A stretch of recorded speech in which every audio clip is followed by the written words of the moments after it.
Muchas gracias, Margarita. Bueno, en primer lugar, agradecerle evidentemente al Ateneo el que nos haya invitado y que podamos estar echando un rato para hablar de cuáles son los derechos de las personas consumidoras y usuarias, cómo ejercerlos mismos, en aras de promover una sociedad civil que además de organizada, reivindique y pelee por sus derechos.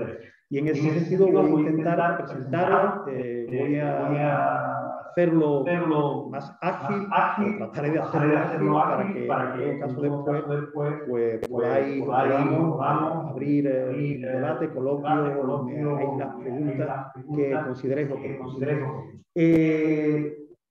La idea un poco de esta actividad, ya decimos, que es conocer esos derechos básicos, ver cuáles son los fraudes que habitualmente padecemos, las personas consumidoras y usuarias, que no os voy a descubrir nada nuevo porque seguramente si no los padecéis, vosotros o vosotras, conocéis gente que han estado o están en esa circunstancia. Hacer un breve repaso por la normativa que regula lo que es la presentación de hojas de reclamación, o sea, el procedimiento administrativo para presentar hojas de reclamaciones y, si nos da tiempo al final, hacer una breve aproximación al funcionamiento del movimiento de consumidores y en particular el modelo que desde Facua Cádiz pretendemos o trabajamos por desarrollar, por crecer. Como veis en la pantalla, en este año 2021, este año pasado que terminó, tuvimos un total de cerca de 3.500 entre consultas y reclamaciones en nuestra oficina provincial. O sea, estos son los datos de consumidores, de personas consumidoras y usuarias en el conjunto de la provincia de Cádiz, de las cuales de estas cerca de 3.500, en torno a 2.000 fueron consultas y en torno a 1.500 reclamaciones. Vemos que numéricamente, cuantitativamente, ya hablamos de unas cifras importantes. Cuando hablamos de cifras de reclamaciones y consultas, hablamos de cifras de reclamaciones y consultas a nuestra organización. Evidentemente, pues a través de oficinas municipales de información al consumidor, a través del Servicio Provincial de Consumo y lamentablemente menos, porque también si nos da tiempo comentaremos un poquito la situación, a través de otras organizaciones, digo lamentablemente porque no existen, al menos de manera activa o al menos de manera preponderante en su presencia y actividad, otras organizaciones de consumidores. Existen en nombre, existen en registro, pero en la actividad ordinaria pues carecen de excesiva actividad. Pero no obstante, algunas habrá y algunas reclamaciones sumarán. Quiero deciros con esto que la cifra de conflictos que tenemos las personas consumidoras pues es importante. Por hacer un breve repaso, ¿dónde hemos tenido en este año pasado los problemas? Porque en materia de consumo se producen situaciones que son ordinarias, o sea, conflictos que se repiten año tras año, y los vais a identificar fácilmente, y después hay determinados picos, determinadas puntas de situaciones extraordinarias por algún conflicto en particular en un sector específico. El año pasado os lo voy a señalar, os lo voy a identificar en un dato. En esos datos del año pasado, el primer lugar en cuanto a reclamaciones y consultas, con cerca de un 15%, lo alcanzaron las telecomunicaciones. Este es el sector estrella. Lamentablemente, año tras año, si no está en el primero, está en el segundo, en ese lamentable podium de sectores conflictivos para las personas consumidoras. Telecomunicaciones, no me detengo en contaros los conflictos porque los conocéis sobradísimamente. Queremos darnos de baja, llamamos por teléfono, no nos hacen caso. Ese compromiso o eso que nos vendieron a la hora de contratar el servicio, cuando nos llega la factura no se cumple ni en precio ni en condiciones. En definitiva, multitud de circunstancias que obligan a los consumidores a reclamar, ¿no? En segundo lugar, el sector bancario. Sector bancario que este año pues, también tiene un peso específico, sector bancario, que está muy vinculado a todo el conflicto pues, de cláusulas abusivas, comisiones que no se deberían de cobrar. Por cierto, hago un apunte porque nos llegan muchas consultas en este sentido y hoy en día tener una cuenta bancaria es una casi obligación, porque tenemos que, pues nos tienen que cobrar, pagar la nómina o la pensión o algún ingreso y tenemos que hacer pues los pagos de distintas domiciliaciones bancarias de recibos de electricidad, de agua, telefonía, etcétera, ¿verdad? Es necesario tener una cuenta bancaria. Para ello, el Estado debe garantizar, como son los servicios esenciales, la accesibilidad universal a esos servicios. ¿Qué ocurre? Que con la desproporción en los costes de las comisiones, hay mucha gente que se están quedando fuera o tienen que vérselas para ver cómo pagan esas comisiones que son, insisto, en algunos casos desproporcionadas. Bueno, pues debemos saber que existe la obligación en todas y cada una de las entidades financieras de ofertar una cuenta de pago básica, se le llama así, y debe de existir en todas las entidades bancarias. Esa cuenta de pago básica consiste en que tiene unas comisiones limitadas por el gobierno. Estamos hablando de que el máximo que pueden cobrar es de 3 euros mensuales, por lo tanto, de 36 euros de comisiones en un año, que como podréis comprobar está, pues evidentemente, muy por debajo de las comisiones que habitualmente nos cobran nuestras entidades en cualquier servicio contratado. El único matiz que esa cuenta de pago básica tiene algunos condicionantes. Uno de ellos es que no tengamos otra cuenta, o sea, solamente debemos tener esa cuenta de pago básica. Y el otro condicionante es que en esa cuenta de pago básica no vamos a poder tener operaciones extraordinarias. Por lo tanto, aquellos que estén vinculados a una hipoteca o tengan algún elemento extraordinario no van a poder acogerse a ello. Pero hay un número muy importante de familias y de personas que ya la hipoteca la tienen pagada o ni siquiera tienen hipoteca y que pueden acogerse a ella, y los servicios son el resto de servicios que presta una entidad financiera, que son los básicos. Es el ingresar y sacar dinero, el hacer transferencias, el poder domiciliar recibos, el disponer de una tarjeta de débito y, en definitiva, las operaciones habituales. Bueno, pues es un derecho que no se conoce y que los bancos además no publicitan, no informan porque no les interesa. Aprovecho para contarlo, les digo, porque es que esta misma mañana me llegaban 2 o 3 quejas en ese sentido. Sector bancario, ya digo, tercer lugar, nos encontramos al sector eléctrico. Bueno, ¿qué os cuento del sector eléctrico? Daría, evidentemente, para estar aquí varias horas hablando exclusivamente de él. Este año pasado pues, hemos tenido importantes denuncias en ese sentido y con ese sector. A partir de ahí, fijaros, y este era el apunte que decía de estos picos extraordinarios, ponga ahí un 8,87% de concesionarios de vehículos. ¿Qué ha ocurrido? ¿Por qué ese porcentaje tan elevado? Sabéis que hace unos meses se conoció el que desde la Comisión Nacional de los Mercados y la Competencia se estableció un pacto, o se denunció un pacto de precios entre concesionarios en el año, no me acuerdo bien si era entre el 2006 y 2013, creo recordar. No hacerme mucho caso en estos datos concretos, pero se denunció ese acuerdo de precios que va en contra de la competencia y, por lo tanto, la posibilidad de que los consumidores reclamaran una devolución de parte del coste de ese vehículo por ese acuerdo irregular, ilegal de precios. Pues esos son esos picos que yo señalaba que puntualmente pueden ocurrir algún año con algún sector específico. Y como dato, bueno, el último de lo que os señalo como principales sectores, el de las compañías de seguro. ¿Veis que os suenan porque seguro que pues si no tenéis conflictos en estos ámbitos, conocéis gente que lo han tenido, o lo tienen o lo tendrán. Compañías de seguro, ¿qué ocurre en el sector de seguro? Pues que a la hora de contratar, de concertar una póliza, no hay ningún problema, pero cuando queremos hacer uso de esa póliza, pues resulta que vienen los inconvenientes, si eso está cubierto, no está cubierto. Habitualmente nunca está cubierto nada de lo que reclamamos a nuestra compañía de seguro y tenemos que estar permanentemente peleando. O si nos queremos dar de baja en ese seguro, pues como no conocemos la normativa, porque tampoco tenemos la obligación, los usuarios y consumidores, de conocer la normativa, en este caso la ley de seguros, deberían de informarnos. ¿Qué ocurre? Que para darnos de baja, para cancelar un seguro, para modificar las condiciones por parte del usuario, tenemos que avisar con un mes de antelación a la compañía. Si no lo hacemos, ese seguro se prorroga automáticamente durante otro periodo, que normalmente son anuales. Eso, al desconocerlo, pues resulta que me quiero dar de baja, no me informan bien, quiero darme de baja pues 15 días antes y ya no lo puedo hacer y tengo que estar un año más con el seguro contratado. Bueno, pues ese tipo de elementos son esas constantes que nos llegan a las asociaciones de consumidores. Bueno, no me entretengo aquí en las gráficas, que bueno, son el poner en colores ese número al que antes hacía mención.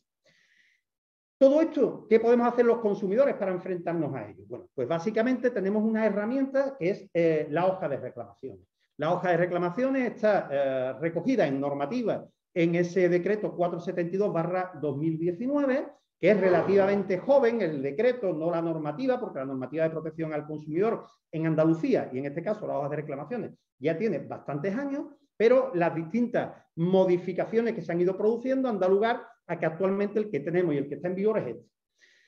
El que está en vigor a día de hoy, la Junta de Andalucía está en estos momentos trabajando la modificación nuevamente del decreto por algunos conflictos que no me voy a entretener en detallar. Básicamente van vinculados a unas competencias que se le generó en este decreto a los ayuntamientos y que los ayuntamientos no están en condiciones de asumirla. Y por ahí van a trabajar en una nueva modificación de este decreto.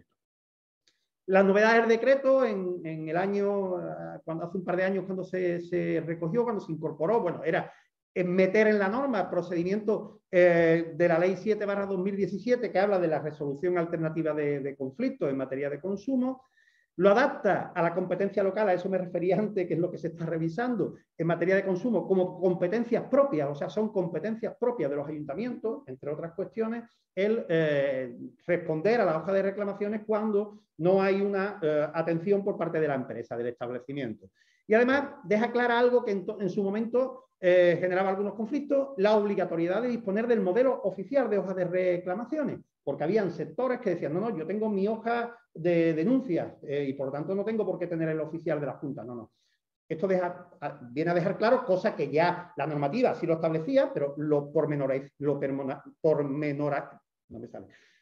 de manera más ordenada en este decreto, ¿vale? Tienen que tener el modelo oficial de la Junta de Andalucía, que ahora os voy a enseñar. Igualmente define qué obligaciones tiene la empresa a la hora de la respuesta, la competencia, de quién es la competencia territorial en la reclamación, o sea, hay competencia en materia, como decía, municipal, materia autonómica, quién tiene la competencia en cada uno de los aspectos, la obligatoriedad de que en la respuesta que la administración dé se acompañe un informe jurídico que establezca la viabilidad de esa reclamación y las vías alternativas que el consumidor tenga en caso de no resolverse. Esto es muy interesante porque es muy potente.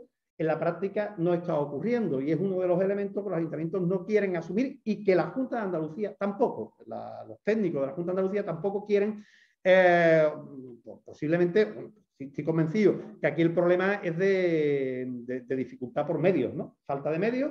Tenemos, ya aprovecho para denunciarlo nuevamente, una carencia absoluta en medios para la protección de las personas consumidoras, y cuando me refiero a esa carencia absoluta de medios, hablo de recursos desde técnicos hasta humanos, o básicamente humanos.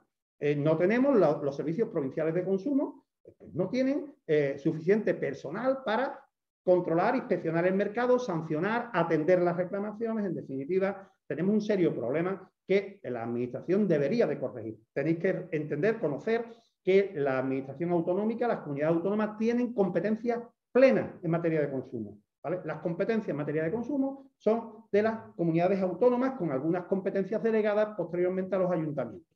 Pero básicamente las competencias las tiene la administración autonómica. Debiera de haber, y así nosotros lo solicitamos año tras año cuando nos llaman a preguntarnos en la elaboración de la ley de presupuestos andaluces, pues una de las cosas que reiteramos es la necesidad de dotar de más medios los servicios administrativos de consumo.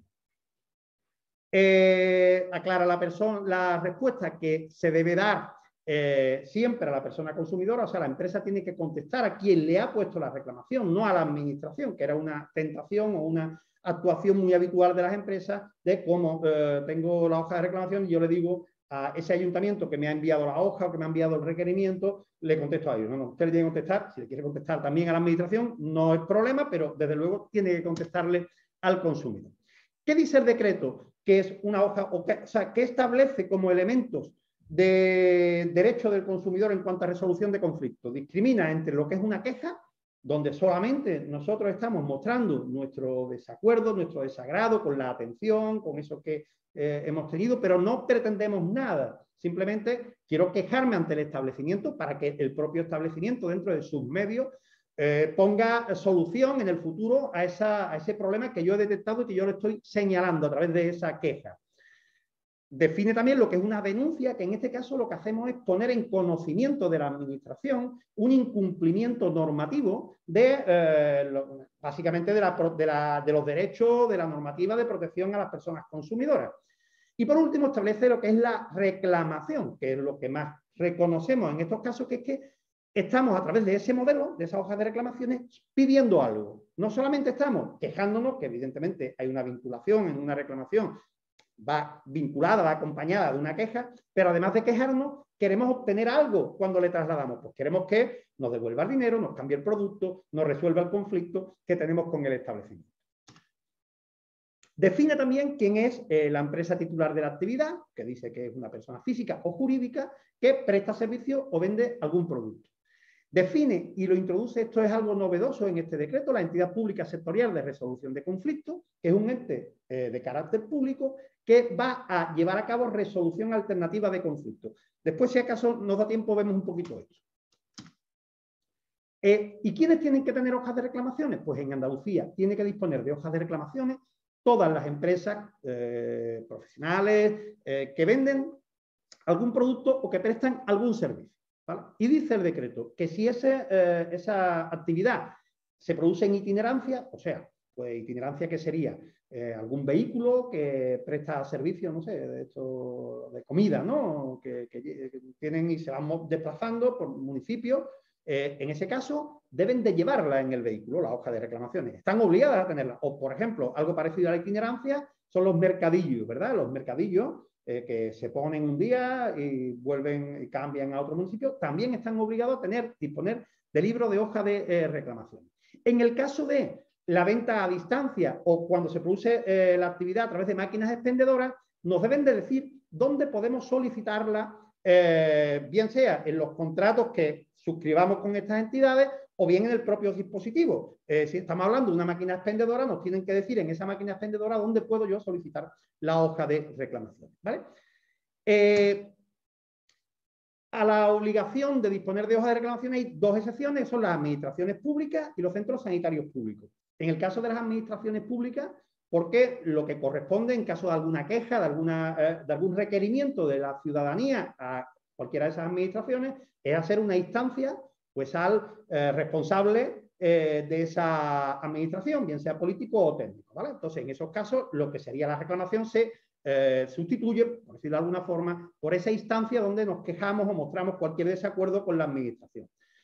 Y en los centros sanitarios públicos porque disponen de su propio modelo de hoja, quejas y sugerencias que conoceréis también, lamentablemente, por algunas carencias del sistema sanitario público. Le comentaba a Margarita que ya había estado yo en esta sala en una ocasión hablando a través de la Constitución de Marea Blanca en defensa del sistema sanitario público.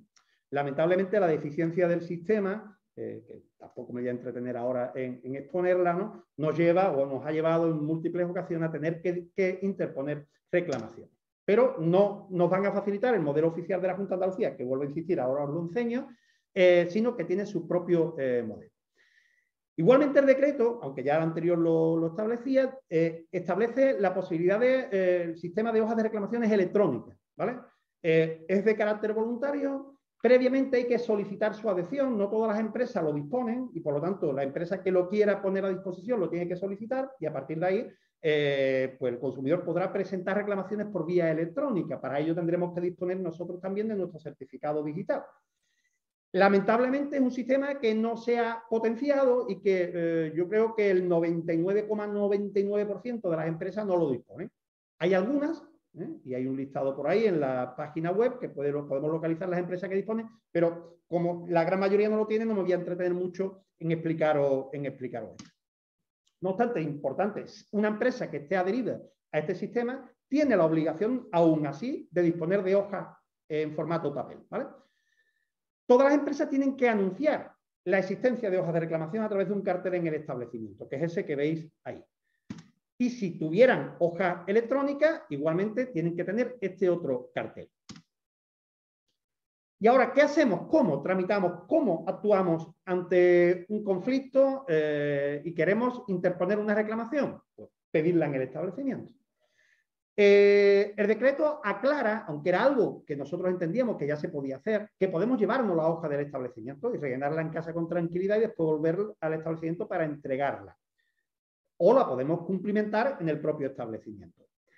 Si el establecimiento no nos facilita la hoja de reclamaciones, que es obligación, insisto, de disponer de ella en todos y cada uno de los establecimientos que venden productos o prestan servicios en Andalucía, digo en Andalucía por el carácter territorial de la normativa, pero normativas parecidas, casi idénticas, existen no solamente en toda España, todas las comunidades autónomas, sino que en toda Europa la normativa de protección a los consumidores, a las personas consumidoras, es de carácter similar y por lo tanto un modelo parecido al que yo os estoy explicando va a existir en cada uno de los puntos, cada uno de los territorios donde nos movamos dentro de la Unión Europea y los derechos van a ser muy parecidos, muy similares. Si no nos entregan la hoja de reclamaciones, debemos avisar a la policía local, que es quien tiene competencia para levantar atestado de esas circunstancias y que con ese atestado nosotros después podamos denunciar a la empresa o al establecimiento por no cumplir con una obligación que tiene. También podemos descargarla de internet, nos metemos en la página web de la Junta de Andalucía de Consumo y nos podemos descargar y llevarla ya cumplimentada. ¿Qué hacemos? Cumplimentar los datos. Ahora vamos a ver cada uno de esos apartados, ¿vale? Lo rellenamos nosotros y la parte que corresponde a la empresa, pues lo rellenará la empresa. Que la empresa no lo quiere rellenar, no pasa nada. Nosotros ponemos el nombre comercial que conocemos en la parte de los datos que vamos nosotros a presentar dentro de esa reclamación. Esta hoja, bueno, os he puesto esta, no me acordaba que la había metido en la presentación. Esta es la hoja antigua. Deberíamos de tener, o sea, los establecimientos deben de tener este modelo que os estoy enseñando y que tenéis en pantalla. Este es el nuevo modelo de hoja de reclamaciones que se implementó en 2009, como señalaba antes, y que deben de disponer todos los establecimientos en Andalucía. Es posible que nos encontremos con esta hoja todavía en algunos establecimientos. Esto es irregular y esto ya de por sí da lugar a sanción a esa empresa, a ese establecimiento, porque tuvo que adaptarse a la nueva normativa teniendo el nuevo modelo, ¿vale? No obstante, como la hoja de reclamaciones es un medio, un instrumento para ayudarnos a intentar solventar el conflicto con la empresa, con el establecimiento, oye, tampoco pasa nada si queréis cumplimentar esta, ¿vale? Y si, sobre todo, si nos resuelve el problema. Hombre, si no nos resuelve el problema, pues tenemos un argumento más para denunciar a la empresa. Entrando en esta hoja que regula el nuevo decreto, veis en el primer lugar, que yo no lo veo bien porque se me borra, pero creo que vosotros no, tampoco hay. Arriba veis que no lo tapa ahora mismo la línea del programa Zoom, pero arriba vendría un apartado 1, igual que el de en medio que pone 2, y arriba pondría consumidor, la persona consumidora, y tendremos que rellenar los datos de la persona reclamante, de la persona consumidora. Nombre, apellido, teléfono. Aquí, ¿qué es importante? Bueno, evidentemente la identificación nuestra. Importante poner datos de contacto, sobre todo la dirección postal, porque la obligación del establecimiento es contestarnos por escrito a nuestra dirección. Si ponemos dirección de correo electrónico y la entidad, la empresa, nos contesta el correo electrónico y nosotros lo entendemos como suficiente, extraordinario. Pero la obligación no es contestarnos por correo electrónico. La obligación que fija el decreto es contestarnos a nuestro domicilio y por escrito. Lo mismo por teléfono, si nos llaman, nos dan una solución telefónica, oye, si la solución es satisfactoria, extraordinario, porque aquí de lo que se trata es de que se resuelva el conflicto. Si a mí me llaman por teléfono y me resuelven el conflicto, yo no tengo por qué, no tengo por qué, podría decir, oye, su obligación es contestarme por escrito, ¿vale? Pero si me la ha resuelto y finalmente no hay más, podríamos dejarlo, pero que sepáis y entendáis que la obligación es la contestación por escrito. Los datos del segundo apartado son los de la empresa. Y después un tercer apartado en medio, aunque aquí lo veis en grande, pero si nos vamos a la hoja principal, veis que en ese tercer espacio que pone descripción del hecho, ¿vale? En el huequillo ese que veis, el tercer hueco que veis, pues vendrá esto que veis aquí, descripción del hecho. Ahí debemos de poner la fecha de cuando ocurrió la circunstancia, el lugar y algún dato, pues si hay un número de factura, un número de vuelo que identifique el conflicto. Si tenemos, si no, pues no se complementa. ¿Y qué es lo que ha ocurrido? Un poquito más abajo viene un cuarto apartado, que es la pretensión, que es lo que queremos. ahí vienen 2 líneas para describirlo, o si vienen alguna de las casillas ya prefijadas, pues si lo que queremos es una compensación, lo señalamos ahí y ponemos la compensación que queremos. Si queremos una disculpa, queremos que nos cambien el producto o el servicio por uno nuevo, queremos la reparación, queremos un descuento, en fin, lo que queramos lo señalamos ahí. Y la fecha de la reclamación y finalmente la firma de cada una de las partes. La empresa está obligada a firmar y a sellar la reclamación. Si no nos la quieren firmar o no nos la quieren sellar, vuelvo a lo que decía antes, debemos avisar a la policía local para que la policía identifique y establezca esa circunstancia de incumplimiento de ese establecimiento. Las hojas de reclamación es un juego de 3 hojas autocalcables. Esas 3 hojas, una van para la administración, otra para la empresa y otra para el consumidor. El consumidor, cuando interpone la hoja, se lleva del establecimiento 2, la de la administración y la de la propia, la del consumidor. Y la de la empresa se la queda a la empresa, evidentemente, para poder contestarnos a lo que ahí hemos señalado de nuestra discrepancia. Como decía, tiene que contestar por escrito en el plazo de 10 días hábiles. A contar desde el día que interpusimos la hoja de reclamaciones. Los días hábiles quiere decir que no cuentan ni sábado, ni domingo, ni festivo. Habitualmente pues estaríamos hablando... Sí. ¿El consumidor o la consumidora se lleva la hoja de la administración? Sí. ¿Y qué hace con ella? Ahora os lo cuento. De partida, el establecimiento se queda con la suya y nosotros nos llevamos, el consumidor, la persona consumidora se lleva las otras 2 hojas, ¿vale? Porque en caso de que, no veo bien lo que pone ahí, pero bueno, si nosotros no estamos de acuerdo con la respuesta que nos ha dado la empresa, que está obligada, como decíamos, o la empresa no nos ha contestado, en ese caso es cuando debemos tramitar la hoja. La hoja en el procedimiento administrativo no se empieza a tramitar hasta que no hay un incumplimiento en la respuesta por parte del establecimiento.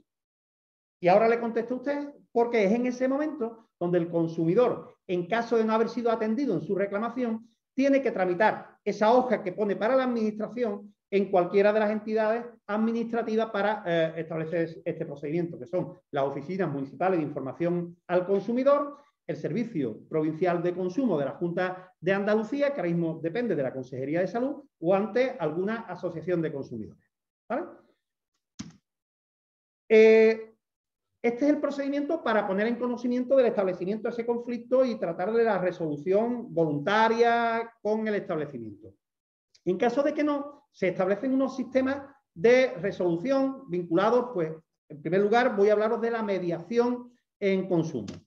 La mediación voluntaria para las 2 partes, para el consumidor y para el empresario, está sustentada en 2 artículos de la Ley de Defensa y Protección de los Consumidores y Usuarios en Andalucía, y es complementaria a lo que después voy a contar, que es el sistema arbitral de consumo. La mediación lo que trata es de llegar a un acuerdo entre las partes con la mediación de un tercero, que habitualmente, el decreto establece la posibilidad de que la administración ejecute o componga ese tipo de instrumento de mediación, pero actualmente no lo ha hecho.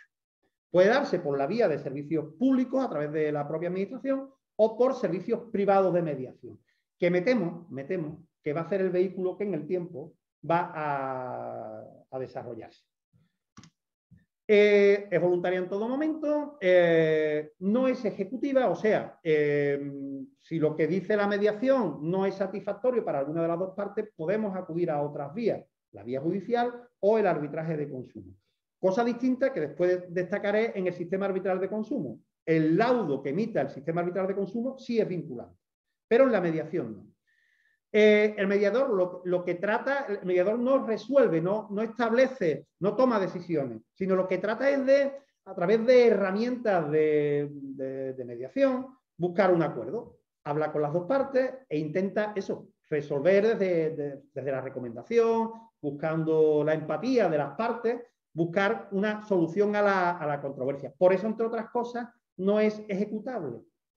Porque, claro, hablamos de eso, de una mediación. La mediación, si el mediador no ha actuado o no ha sido lo suficientemente empático o a una de las partes la ha dirigido de manera irresponsable, pues tiene, la norma le prevé prevé el aval de otros medios de resolución de conflictos, que ya digo, pueden ser los judiciales o los de arbitraje de consumo. Como fórmula de mediación, existe el modelo en el cual el mediador intenta facilitar la comunicación entre las partes, ver la perspectiva, poner a uno frente al otro, o sea, en el lugar del otro, más que enfrente, en el lugar del otro, ¿no? Y después la otra fórmula de mediación, pues es aquella que el mediador hace una evaluación y hace una recomendación, ¿vale? Pero no puede el mediador determinar nada, sino después de haber analizado el caso y desde la experiencia que pudiera tener el mediador en este tipo de litigios o conflictos, establece una propuesta que las partes aceptarán o no. También existen dos formas de mediación, las que hacen las asociaciones de consumidores, o sea, nosotros hacemos esa labor de mediación con la empresa, o las que se producen en el seno de la administración pública, que puede ser a través de las OMI, del Consejo Provincial de Consumo, servicios provinciales o las juntas arbitrales de consumo. Y la otra vía de resolución de conflictos que tenemos los consumidores, las personas consumidoras, es el arbitraje de consumo.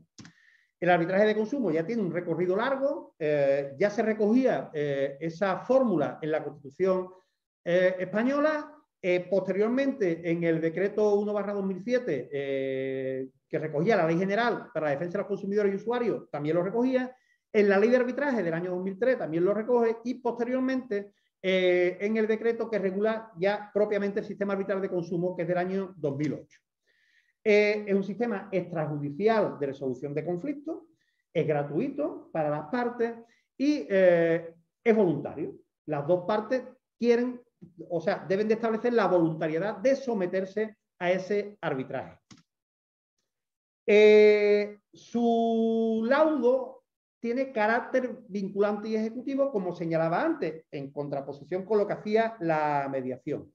Es un sistema que busca establecer rapidez en la solución. Sabemos el escenario de la vía judicial, la lentitud, procesos muy largos, y por lo tanto el arbitraje es más rápido. Cuando hablamos de rapidez hay que aclararlo, no es de un día para otro, lamentablemente, pero en comparación con lo que tarda un conflicto en un juzgado, pues un arbitraje puede tener un recorrido en torno a 7 u 8 meses en celebrarse ese arbitraje y resolverse o al menos emitir un laudo. La composición de ese arbitraje parte desde la solicitud lo hace el consumidor, la persona consumidora, la tramita a través de la administración, que exista o que tenga este ámbito, esta junta arbitral. Actualmente, aunque en el caso de Jerez existía una junta arbitral municipal, esa junta arbitral municipal hace ya unos años que no está funcionando y por lo tanto cualquier solicitud de arbitraje tenemos que hacerla a través de la Diputación Provincial de Cádiz, que tiene su propia junta arbitral. Solicitamos el arbitraje y aquí puede darse dos circunstancias: que el establecimiento con quien queremos someter un arbitraje está adherido al sistema arbitral de consumo, que lo pueden hacer con carácter previo. Yo tengo una empresa y ante un conflicto quiero que ese conflicto se pueda resolver por la vía de arbitraje. Y yo en ese sentido me anuncio como empresa adherida al sistema arbitral de consumo y ahí estoy obligado, porque la voluntariedad la he establecido, la he cumplido en el momento que me he adherido. Voluntariamente me he adherido y por lo tanto en el momento que estoy adherido tengo la obligatoriedad de aceptar un arbitraje que me proponga un consumidor que haya sido cliente mío en ese establecimiento. La voluntad del consumidor se establece en la propia solicitud. Si las dos partes, bien porque el consumidor ha solicitado y la empresa estaba sometida por su adhesión al sistema arbitral, o porque la administración, cuando ha recibido la solicitud, le dice a la empresa: hemos recibido una solicitud de arbitraje en su entidad o hacia su entidad, usted no está adherido al sistema arbitral de consumo, pero puede usted aceptar el someterse a este procedimiento en particular. En ese caso, si voluntariamente lo acepta para ese procedimiento particular, no tendrá que someterse, si no quiere, a futuras peticiones de arbitraje, pero lo puede hacer para esa circunstancia. En ese sentido, las dos partes están de acuerdo, se constituye el colegio arbitral. El colegio arbitral lo componen habitualmente 3 árbitros. Un árbitro en representación de la administración, un árbitro en representación del sector empresarial y un árbitro en representación del movimiento del sector de personas consumidoras y usuarias. Ese colegio arbitral que se constituye con esas 3 partes hay la posibilidad de que se constituya un colegio unipersonal con un solo árbitro, ¿vale? Nosotros nos lo recomendamos y solemos pedir que la gente que vaya a solicitar un arbitraje lo pida en un procedimiento en el que estén los 3 árbitros.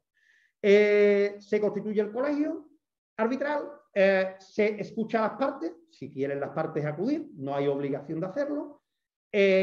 Una vez que se han escuchado a las partes, que se han aportado aquellas pruebas que las partes tengan, el consumidor aportará todo lo que necesite, contratos, facturas, peritajes, llegado el caso, un tema que lo requiera. Y una vez que hemos emitido, que hemos expresado nuestra posición y hemos aportado aquellas pruebas que disponíamos, ese colegio arbitral emite un laudo que es una resolución sobre lo que ahí se ha debatido.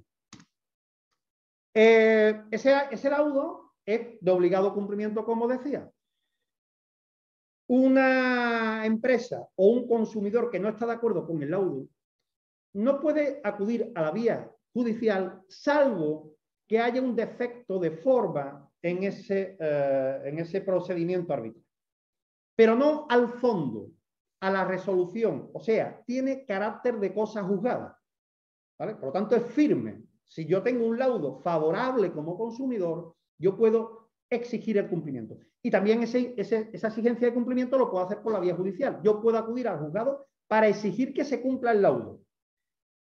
No puedo acudir, si no estoy de acuerdo con el laudo, a decir, oiga, no estoy de acuerdo con el laudo, emita usted otra resolución, en este caso, usted es juez por la vía judicial. Insisto, en el fondo, salvo que haya un defecto de forma. Estos serían los sistemas extrajudiciales de resolución de conflictos una vez que la vía de la hoja de reclamaciones no ha tenido efecto. Y el tercer elemento que yo quería señalaros, y ya con esto yo paro y os doy, bueno, todavía me queda un poquillo para lo que quiero plantearos, pero como fase de mi presentación, esta sería la última. Es explicar un poquito cómo funciona el movimiento de consumidores en nuestro país, ¿no?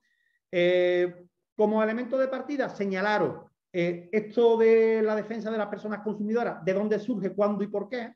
Pues si comprobamos los primeros datos que tenemos de existencia de organizaciones, de estructuras, de organización de la ciudadanía para protegerse, para defenderse, pues nos podríamos ir al siglo XIX en la figura de cooperativas que se constituían para esa defensa de derechos que pudieran tener las personas consumidoras. Y estamos hablando de la primera conocida, es en el año 1844, en Rothschild, cercano a la ciudad de Manchester, en Inglaterra. Posteriormente, en el siglo XIX, empiezan a aparecer en Estados Unidos la figura de ligas, organizaciones de consumidores que también reivindicaban la protección de los derechos de las personas consumidoras. Fijaros que estamos hablando de Inglaterra, Estados Unidos, nos suena a una fase de desarrollo industrial, donde el desarrollo industrial pues, dio lugar a un crecimiento tanto en los elementos de producción como en los elementos vinculados al consumo de esa producción. Cuando la ciudadanía, los territorios, se desarrollan económica y industrialmente, generan unas situaciones de derecho, claro, de optar a poder comprar productos o contratar servicios y también de tener conflictos en la compra y en la contratación. Eso vincula la necesidad de autoprotegerse en esta figura de organizaciones, ¿vale? En esta línea, un poco lo que estaba comentando, el proceso de industrialización, la aparición de la sociedad de consumo, como hoy la vemos, empiezan ya a aparecer lo que ya vemos como organizaciones similares a las que existen actualmente.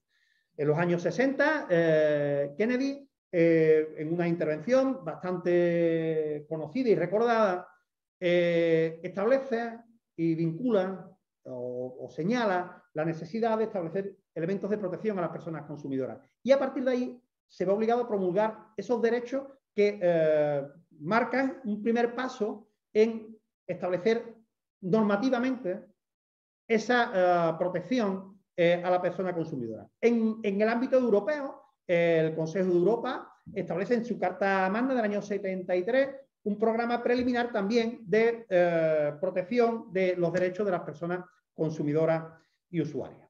En España, pues evidentemente en España, por elementos que todos conocemos, pues hasta bastante después no se empezó a establecer esta figura.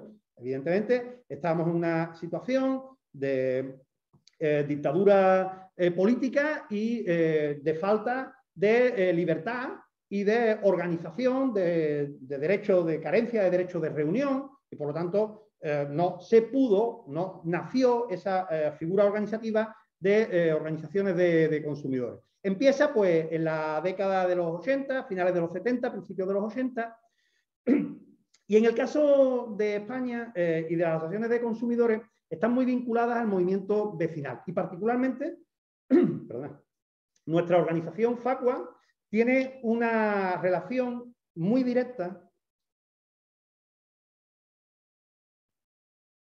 con el movimiento vecinal, al punto que los primeros compañeros y compañeras que encabezaron el nacimiento de organizaciones de consumidores en el formato que nosotros defendemos y que ahora quiero señalaros, eran dirigentes del movimiento vecinal. Movimiento vecinal muy activo en aquella época en la defensa de los derechos de los vecinos en sus barrios, y vinculados a esos derechos de los vecinos en sus barrios, yo estoy seguro que os va a sonar situaciones que se padecían, que se sufrían de falta de continuidad del suministro eléctrico, cortes constantes de electricidad, falta del suministro domiciliario de agua, o sea, muchas viviendas sin agua. Yo tuve la ocasión de conocer eso, no soy excesivamente mayor, o sí, bueno, tengo 51 años, yo viví en una vivienda sin agua. En casa de mis abuelos no había agua en la casa, había agua en la comunidad, en la finca. Pero mis abuelos, para hacer uso del agua, tenían que ir a la cocina común de la finca, y ahí tenían el grifo donde podían obtener agua. Para usarla en el domicilio, pues garrafas, para lavarse un lavabo donde el desagüe estaba vinculado a un cubo para que caía, o sea, con un tapón, se echaba agua y nos aseábamos. Cuando terminábamos se quitaba el tapón, corría el agua al cubo que, por cierto, reutilizábamos cuando íbamos al servicio. Entonces yo salía, cuando yo me quedaba en casa de mis abuelos, con el cubo de agua, normalmente de ese agua que ya habíamos usado en el lavabo, para usarla en el cuarto de baño comunitario también. Bueno, pues ese escenario que creo que a algunos os sonará, o habremos escuchado, habremos visto, yo lo he vivido, yo lo he visto en primera persona, obligó o estableció que esas asociaciones de consumidores, perdón, de vecinos, empezaran a moverse, a denunciar esos hechos. Y se le dijo, oiga, esa competencia, como decía, dice la Constitución española que la tienen las asociaciones de consumidores, no el movimiento vecinal.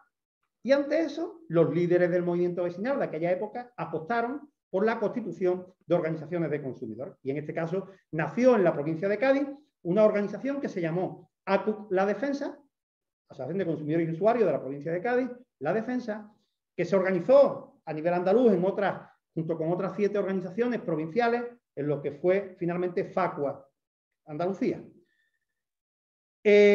También aparecieron en aquella época las asociaciones de amas de casa, que en su origen tenían un concepto de organización de las mujeres en el ámbito doméstico, pero que con el tiempo también se vincularon a la defensa de los derechos de las personas consumidoras y usuarias.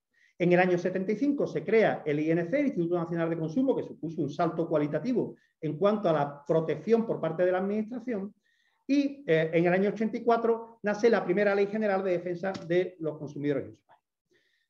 Muy rápidamente también, para que haya asociaciones de consumidores tienen que darse condiciones objetivas, o sea, el nivel de renta del país, desarrollo económico, desarrollo cultural, que haya una oferta de bienes y servicios y que el sistema político nos lo permita, ¿vale? Permita la libertad de reunión y permita la constitución de organizaciones de consumidores.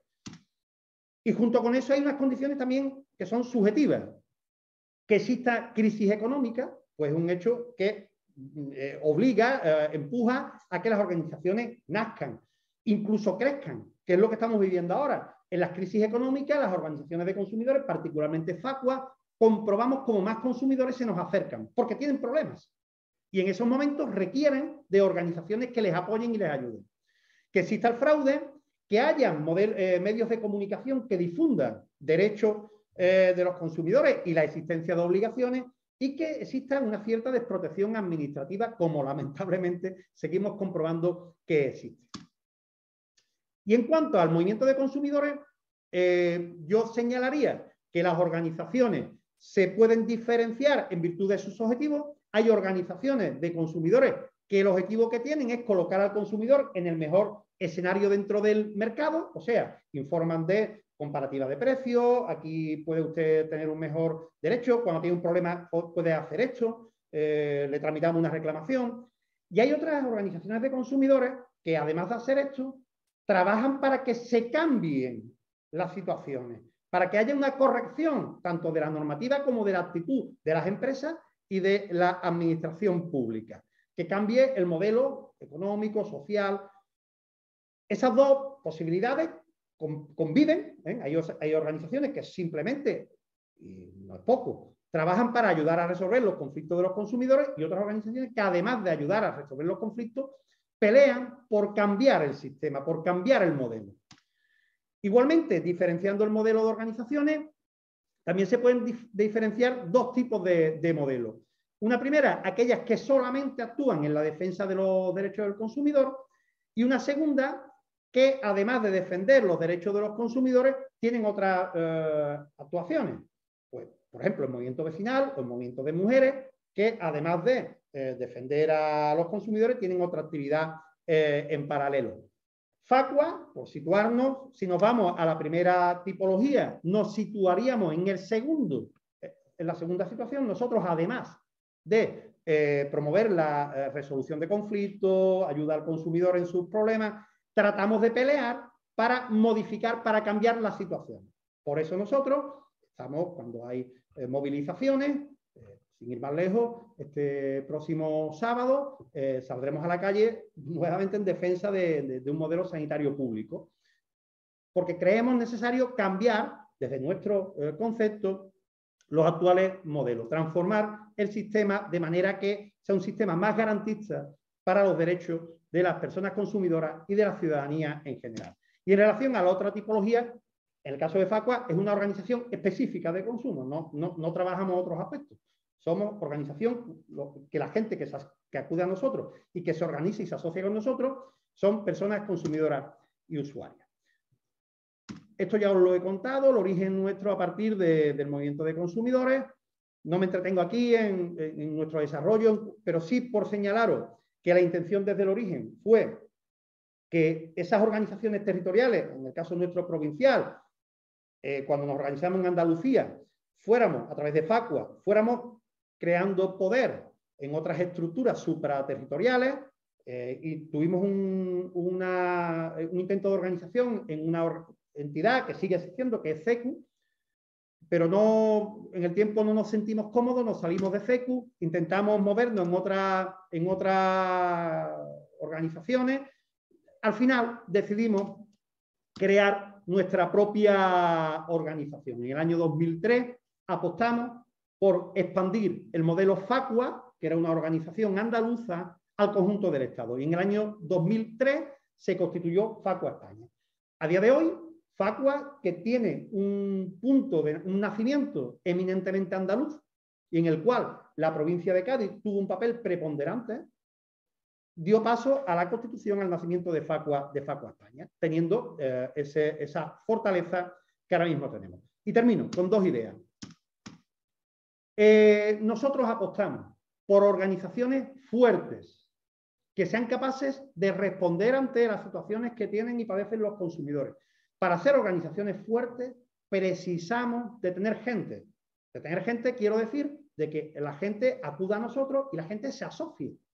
La gente aporte con su cuota, además de con su actividad, porque también pueden los socios, las personas que se asocian con nosotros, colaborar en actividades de la organización, pero con que nos aporten una cuota están permitiendo el fortalecimiento de la organización, al punto que hoy Facua en general y particularmente en nuestra provincia, en la provincia de Cádiz, es una organización con un número de socios, estamos en torno a, todavía no tengo los datos porque estamos cerrando el año 2021, pero creo que estamos en torno a 6.500 socios que aportan una cuota y que con esa cuota sustentan la actividad de la organización. La cuota de Facua es una cuota anual, una cuota de 84 euros al año, que nos permite tener estructuras técnicas. No me voy a entretener en esto, que para dar lugar si tenéis alguna duda o queréis comentar cualquier tema de lo que hemos estado hablando, pero nos permite tener nuestras propias estructuras administrativas y jurídicas para ayudar a esas personas, consumidoras y usuarias, cuando tienen problemas.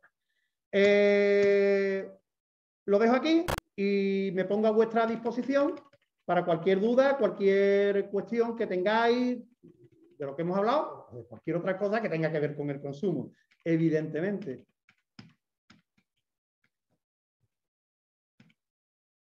¿Tenéis alguna cuestión?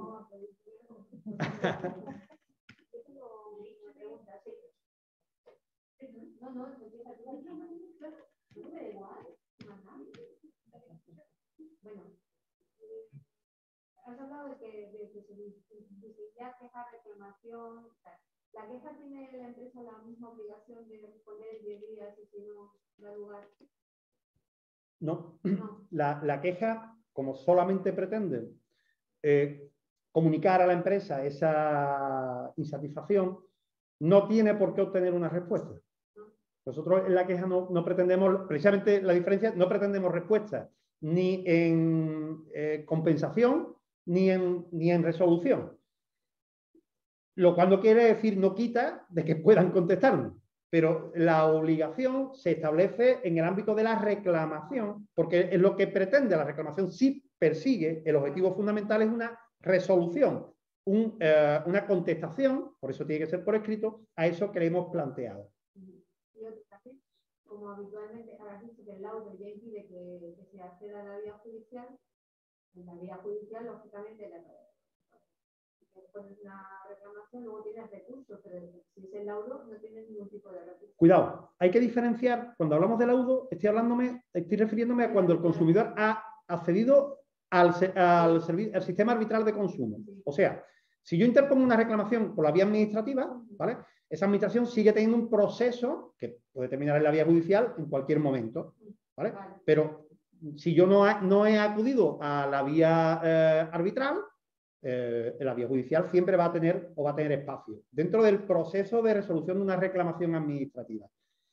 Si yo acudo, y a eso me refería, lo de que no cabe la vía judicial, cuando he acudido al sistema arbitral de consumo, porque el sistema arbitral de consumo viene a sustituir en esos casos al sistema judicial, ¿vale? Al ámbito judicial. Pero el laudo solamente cuando ha acudido al arbitraje de consumo. Todo lo demás puede ser resoluciones administrativas, ¿vale? En el ámbito de esa hoja de reclamaciones, y ahí siempre voy a tener la opción de acudir a la vía judicial. De la vía judicial con sus correspondientes recursos, entonces se entiende evidentemente que el laudo, entonces, me refiero al arbitral, te deja un poco en menores, digamos, posibilidades de, como más indefenso, digamos. Por eso es la voluntariedad, para que la gente determine, y tiene un porqué y sobre todo una importancia.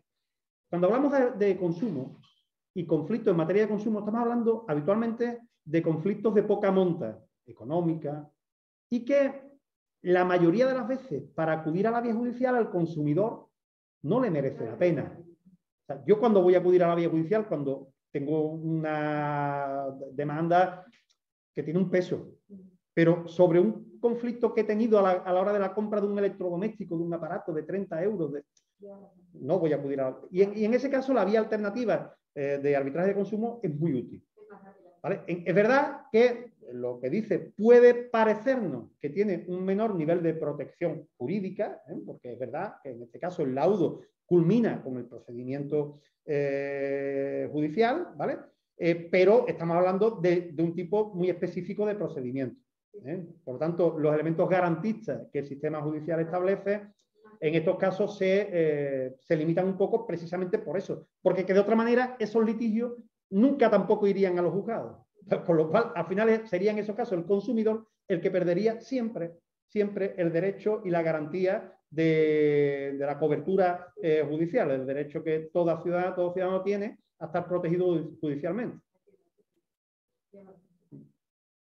Aquí hay una pregunta, nos dice un participante, si el consumidor pone hoja de reclamaciones y está de acuerdo con el arbitraje, pero la empresa no, ¿solamente le quedaría la vía judicial?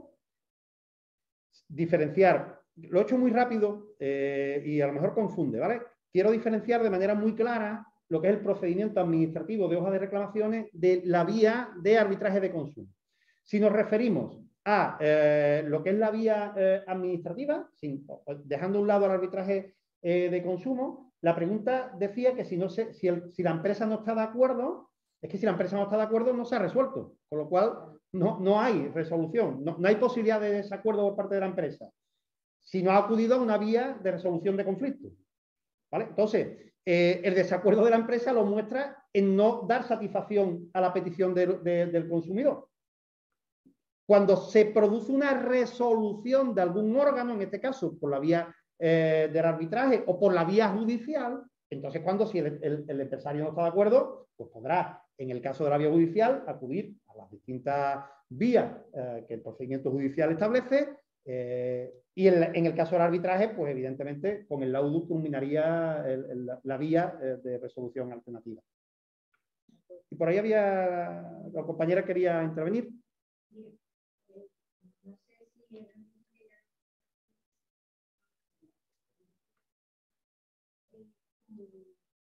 Cuando el arbitraje, porque es una cosa,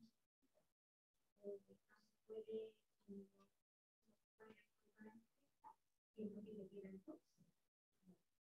cuando ¿a dónde puede recurrir? Porque el otro puede ir al lado, puede ir al juicio, pero el otro en el arbitraje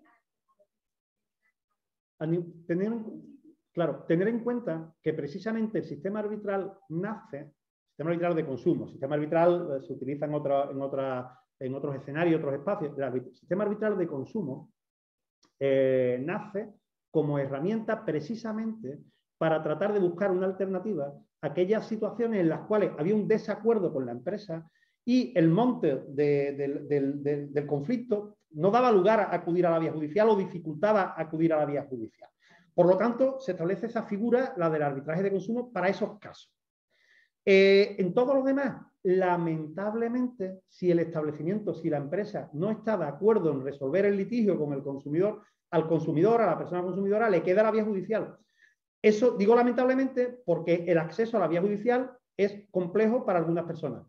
Hay personas que tienen derecho a la justicia gratuita por su situación económica. En esos casos, pues quizás se les pueda facilitar a través del vehículo de la justicia gratuita. Pero a quien no, pues el montante de acudir, de contratar a un abogado y un procurador para resolver un conflicto en materia de consumo, le dificulta el acceso a la vía judicial. Pero hay casos donde hay que acudir allí. Cuando el conflicto no se resuelve, la vía es la judicial. Como alternativa a la vía judicial surge el sistema arbitral de consumo, ¿vale? Lo encapsulamos para no confundirnos. Lo habitual en un procedimiento es que se inicie por la vía administrativa y en caso de que no se resuelva favorablemente, se acuda a la vía judicial. Yo estoy hablando ahora mismo desde la óptica del consumidor, ¿vale? El empresario tendrá su óptica y también, si así lo entiende, acudirá a la vía judicial o no. Normalmente, el empresario lo tiene más sencillo porque no resolviendo el conflicto, por la vía administrativa, él queda a salvo. Con una excepción, que es una de las exigencias que nuestra organización tiene.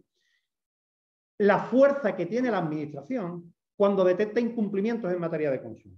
Y ahí la administración lamentablemente no está jugando el papel que debiera en cuanto a poner todas las herramientas, toda la fuerza que tienen en el control e inspección del mercado. Yo estoy convencido, fijaros, que la mayoría de los conflictos, si la administración se pusiera las pilas, por ejemplo, si nos vamos a los datos que os señalaba, os decía que el máximo número de consultas y reclamaciones que nos llegan a Facua, y yo estoy convencido, no, me consta que en el resto de espacios, las oficinas municipales de información al consumidor, el Servicio Provincial de Consumo, ocurre lo mismo, son en telecomunicaciones. Si la administración no quisiera intervenir, porque los conflictos en telecomunicaciones son ABC, son los mismos. se repiten reiteradamente, de manera bochornosa, incumpliendo derechos de las personas consumidoras y usuarias. Hay cosas que son más, podemos dudar, la interpretación de un contrato, ahí puede haber razones para que la empresa no atienda una reclamación, pero el 90% de las reclamaciones que nos llegan son claras, de absoluta actitud negligente por parte de las empresas. Si la administración quisiera, si controlara, si inspeccionara el mercado, si sancionara cuando encuentra incumplimiento, que es constante, posiblemente estas empresas se lo pensarían. Pero si lo que ocurre es que en la mayoría de los casos la administración no controla el mercado, cuando lo hace a través de una denuncia de una asociación de consumidores o de un ciudadano particular y acude, abre un expediente de sanción, si lo resuelve sancionando, que por cierto, no nos informan, nosotros no sabemos, ni siquiera en los procedimientos iniciados por nosotros, no sabemos si a la empresa se le sanciona y con qué cuantía. No nos informan, no nos informan. El ocultismo, yo poniéndome pensando mal, y estoy convencido que acierto, es que si conociéramos las sanciones, nos echaríamos las manos a la cabeza. Lo sabemos, lo intuimos, porque si damos los datos generales, si sabemos la cuantía de sanciones que se imponen, si la repartimos entre los conflictos que ocurren, pues nos damos cuenta la nimiedad en la cuantía de sanciones, digo numéricamente, en expedientes que culminen en sanción, y después cuantitativamente en el montante de esa sanción. Lamentablemente, a las empresas no les, o sea, en la compensación, cuando hacen sus presupuestos, valoran su actividad, ya presuponen que van a tener unas determinadas cantidades de sanciones y ya la incorporan a sus cuentas. Son tan ridículas las sanciones cuando se dan, cuando se producen, que las empresas siguen actuando impunemente. Por eso yo digo que sería muy necesario que la administración jugara ese papel de controlar, de inspeccionar el mercado, de sancionar con rotundidad cuando lo requiera la situación, porque seguramente las empresas se lo pensarían. Pero no es la realidad. La realidad es que las sanciones cuando existen son tan ridículas que las empresas siguen constantemente haciendo y cometiendo los mismos fraudes. Por eso se repiten año tras año. Y además, si no se publicitan, es que al menos hay una publicidad. Si a mí me sale, vamos a poner por caso, Movistar ha tenido tanta, y la empresa no, o esta empresa no, lógicamente el consumidor se diría algo, pero si no lo sabemos tampoco, eso no lo conocía. Pues es así.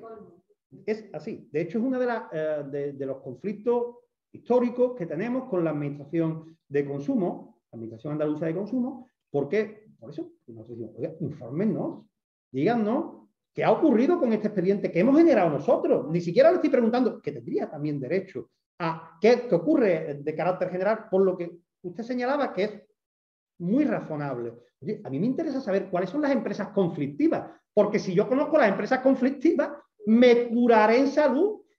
No contrataré con esas empresas que generan más conflictos con resolución firme, porque los datos de conflicto sí los tenemos nosotros. Nosotros sí sabemos las empresas que a nosotros nos generan conflictos. Lo que pasa es que no sabemos después a esas empresas cuántas le han... Claro, nosotros de hecho, una de las cosas que hacemos habitualmente es denunciar las empresas más problemáticas, con intención de castigar, si me permitís la expresión, esa actividad negligente por parte de esas empresas, porque creemos que es necesario. Sí. No. Nosotros somos una asociación, es precisamente lo que estaba comentando antes. Y de hecho, termina usted ya. Sí.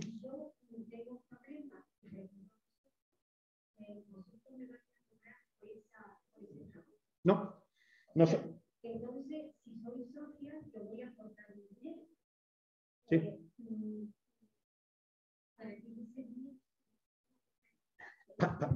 Sí, no, perfectamente. Le entiendo la pregunta. Vamos, entiendo la pregunta y voy a intentar explicarme en la respuesta. Cuando yo digo que nosotros no cobramos, nosotros no obtenemos un dinero, no pedimos un dinero para tramitarle usted una reclamación. Nosotros pedimos que usted colabore. Yo no sé si usted pertenece a alguna otra organización, sindical, asociación de solidaridad con alguna causa. Esas organizaciones cobran una cuota, más o menos, para las actividades de la organización. Las actividades de la organización. no cobran una cuota por un servicio. Las asociaciones no prestan servicios. Las asociaciones hacen actividades. Lo que ocurre es que en las actividades que nosotros desarrollamos, entre esas actividades está la defensa del asociado. No es un servicio. Pero eso no es un servicio. Es un derecho que usted tiene en el momento que se convierte en socia nuestra. Para que nosotros le tramitemos, el gabinete jurídico de Facua le tramite una reclamación, ¿no? No. ¿Cómo lo hacemos? ¿Cómo lo haríamos? ¿Cómo lo haríamos? O sea. No, pero es que creo que estamos hablando de prismas distintos. Yo estoy diciendo, yo nunca he hablado de que nuestra actuación sea gratuita. Yo he dicho que nosotros no cobramos por la prestación de servicios. Es que creo que estamos hablando de conceptos distintos. Por eso intento yo explicarme, no sé si lo consigo. La prestación de servicios sería que yo tuviera una lista de precios y yo dijera, por hacer una reclamación ante una operadora de telefonía, usted va a pagar 50 euros. Ese es el coste que tiene la reclamación. Y usted va a pagar 50 euros cada vez que yo le hago una reclamación, que es lo que hace un despacho de abogados, evidentemente, que es una empresa. Eso sí es una empresa, una actividad, digamos, legítima, que no lo digo desde la crítica, ¿no? Muy al contrario, es una actividad absolutamente necesaria. Realiza una actividad económica. Nosotros no hacemos actividad económica. Nosotros no cobramos por tramitarle esa reclamación. Si usted se asocia y no presenta ninguna reclamación, usted sigue pagando su cuota de socio. Y si usted se asocia y presenta 100 reclamaciones, se le atienden 100 reclamaciones, en la medida que podamos, porque si todo el mundo presentara 100 reclamaciones, la cuota de socio en vez de 0,84 la tendremos que poner a 200, a 300 o a 400 euros. Porque lo que nosotros hacemos es elaborar unos presupuestos. Las asociaciones funcionan de una determinada forma. Se hace un programa de actividades. Todos los años, programa de actividades. Ese programa de actividades se somete a la asamblea. Para la ejecución de ese programa de actividades, esto que estoy contando no es Facua, aunque también lo hace Facua. Esto es cualquier movimiento asociativo, se organiza de esta forma, ya no obligatoriamente. Todos los años tiene que celebrar una asamblea de socios donde se aprueba el programa de actividades y se aprueba el presupuesto con el que va a llevar a efecto ese programa de actividades. Las actividades son de muchos tipos. Pueden ser una actividad formativa, una actividad musical, una actividad la que cada asociación determine. Y se ponen unos ingresos que normalmente están vinculados a la cuota de socios para soportar esas actividades. Pero eso es el ABC de cualquier organización. Lo que nosotros no cobramos es por actividad. No sé si me vuelvo a insistir. Nosotros no es que actuemos de manera gratuita, porque seríamos, no sé, bueno, pues lo que actuaríamos desde el voluntariado absoluto, digo absoluto porque sí hacemos voluntariado. Sí tenemos compañeros y compañeras que además de trabajar con nosotros, dedican horas voluntarias, como yo estoy hoy aquí, en horas voluntarias mías, haciendo esta actividad con vosotros y vosotras. ¿Vale? Son mi actividad voluntaria por mi compromiso social, con mi organización, con la sociedad, etc. Pero mi organización, además de estas actividades que podemos hacer de manera voluntaria, a la persona que requiere, mejor dicho, que...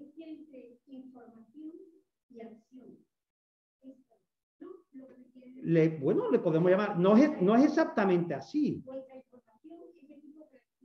No. Claro, vamos a ver, nosotros, por ejemplo, mira, nosotros tenemos una oficina en Cádiz y otra oficina en Jerez. Ahí acuden personas que no tienen por qué ser socias nuestras y nos dicen, tengo un problema. Y mis compañeros y compañeras que están en ese momento atendiendo a esas personas que llegan, le dicen, mira, ante este problema usted tiene o puede hacer esto y aquello. Dice, no, pero yo quiero que me lo haga usted.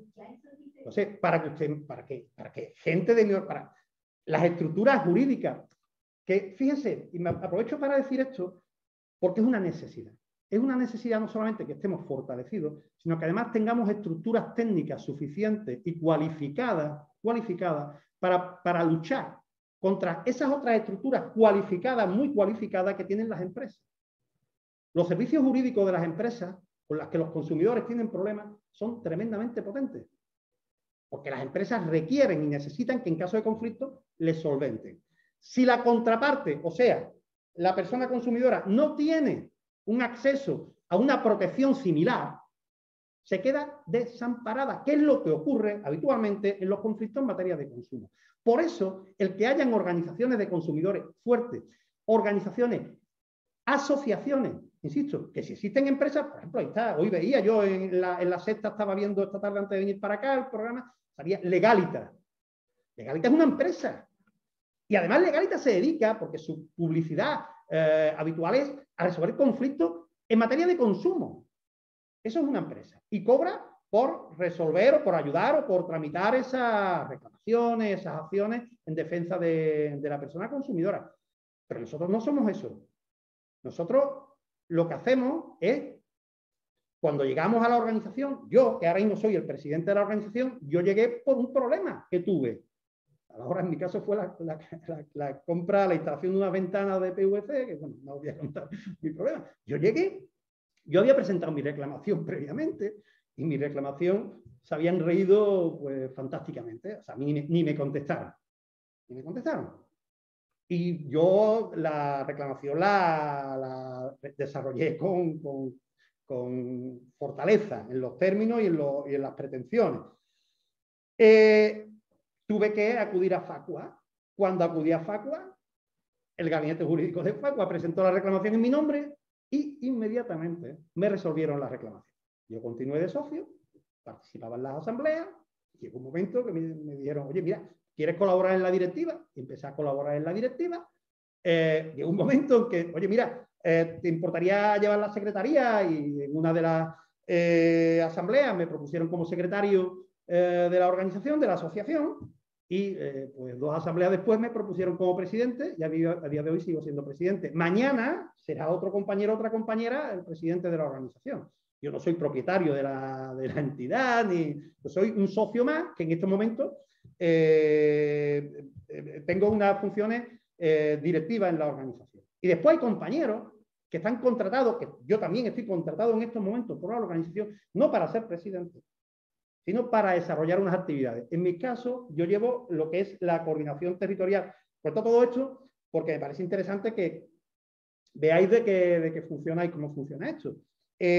Para hacer la coordinación territorial de la organización. Yo estoy permanentemente en el coche, atendiendo puntos de información, acudiendo a actividades en localidades, municipios de la provincia, y esa es mi labor. Después hay compañeros que simplemente son trabajadores de la organización y socios, porque todos los trabajadores al final terminan siendo socios o empiezan siendo socios. Y bueno, pero son cosas distintas. Trabajan para la organización y por ello cobran un salario. Y con ese salario les permite, pues, salario muy escaso, por cierto, porque no permite, precisamente, porque la cuota no es una cuota exagerada y lamentablemente nosotros estamos hablando de que aquí hay compañeros y compañeras que trabajan por 1.100 euros. Hay compañeros de administración que trabajan por 900 euros. El sueldo más elevado de la organización actualmente está en 1.400 euros. Y cuando estoy hablando de eso, estoy hablando de 12 meses. No hay pagas extraordinarias. Eso lo digo porque no, o sea, son datos que nosotros, nuestros socios y nuestras socias los conocen, porque en las asambleas anuales los ponemos y no me da vergüenza, no me da reparo en comentarlo públicamente, ¿sabes? Eso es una asociación. Pero reitero, nosotros no cobramos por las reclamaciones. El socio colabora, aporta con su cuota las actividades de la organización. Y entre esas actividades está la defensa de sus propios problemas. Por eso el elemento de autoorganización. No sé si me he explicado o lo he liado más.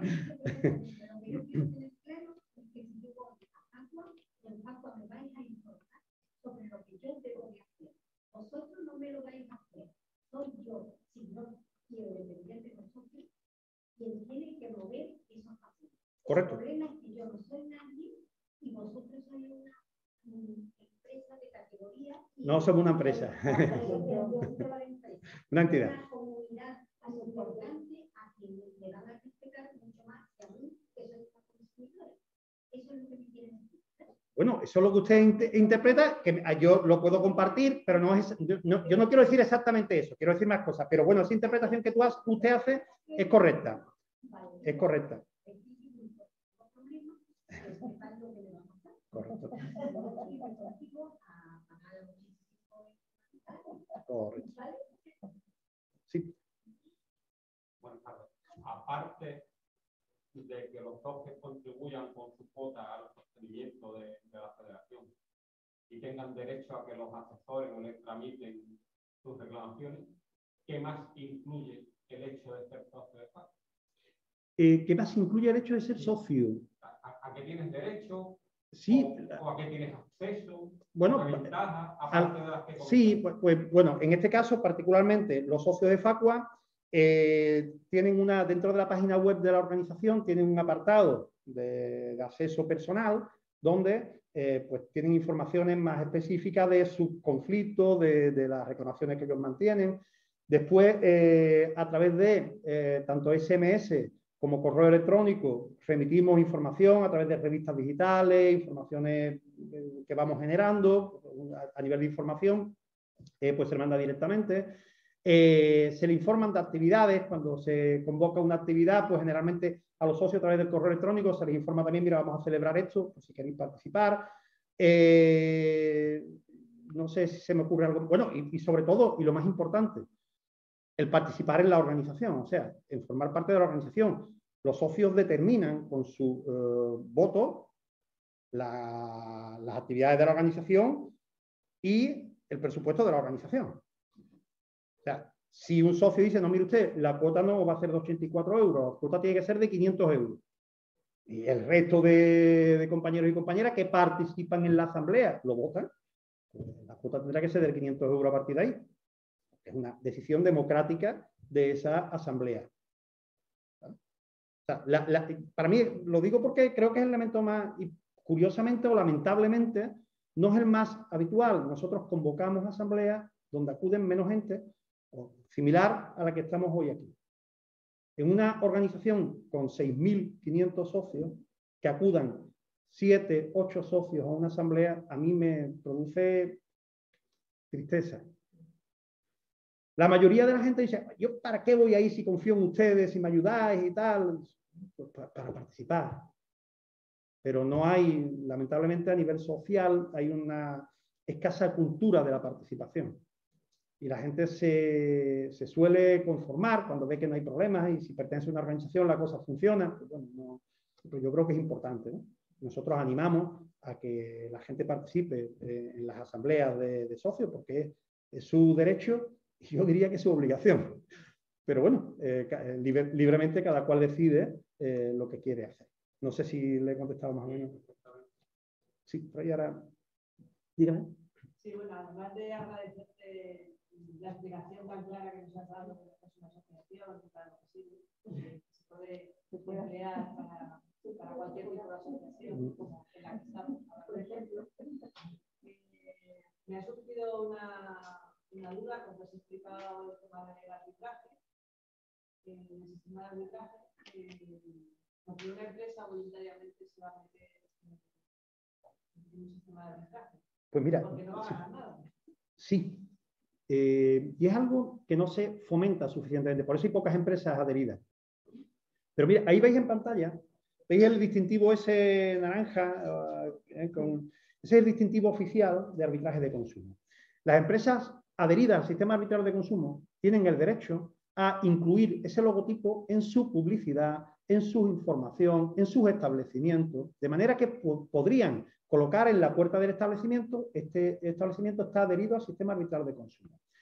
Y nosotros les recomendamos a la gente de carácter general que a la hora de elegir consumir en un establecimiento donde está adherido al sistema arbitral de consumo, con otro que no lo está, que acuda al que está adherido, porque en caso de conflicto es una ventaja que va a tener. Por lo tanto, a la empresa sí le puede interesar, a la hora de que sea una oferta más dentro de la calidad de servicio que presta a sus clientes. Porque yo parto del convencimiento de que la mayoría de las empresas quieren tratar bien a sus clientes. Yo lo que os he puesto aquí es la realidad de determinados sectores empresariales, pero son algunos. Y por desgracia, la mayoría son grandes empresas. Yo estoy convencido que las pequeñas empresas, los pequeños establecimientos, lo que quieren es responder ante sus clientes. ¿Para qué? Para que se vayan satisfechos y vuelvan a su establecimiento. Estoy convencido. Y esa es la práctica habitual. Bueno, pues dentro de ese interés por ofertar un buen servicio a sus clientes, podría estar el arbitraje de consumo. Y además lo pueden publicitar y pueden decirle, oye, que yo estoy adherido, ven, porque en caso de conflicto tienes una garantía en la respuesta. Me vas a obligar a mí a que yo, si no estamos de acuerdo en la controversia, ante un tercero, nos veamos y resolvamos esta disputa. Y por cierto, las resoluciones de arbitraje, cuando el consumidor no lleva la razón, no la lleva, ¿eh? Y pierde el arbitraje.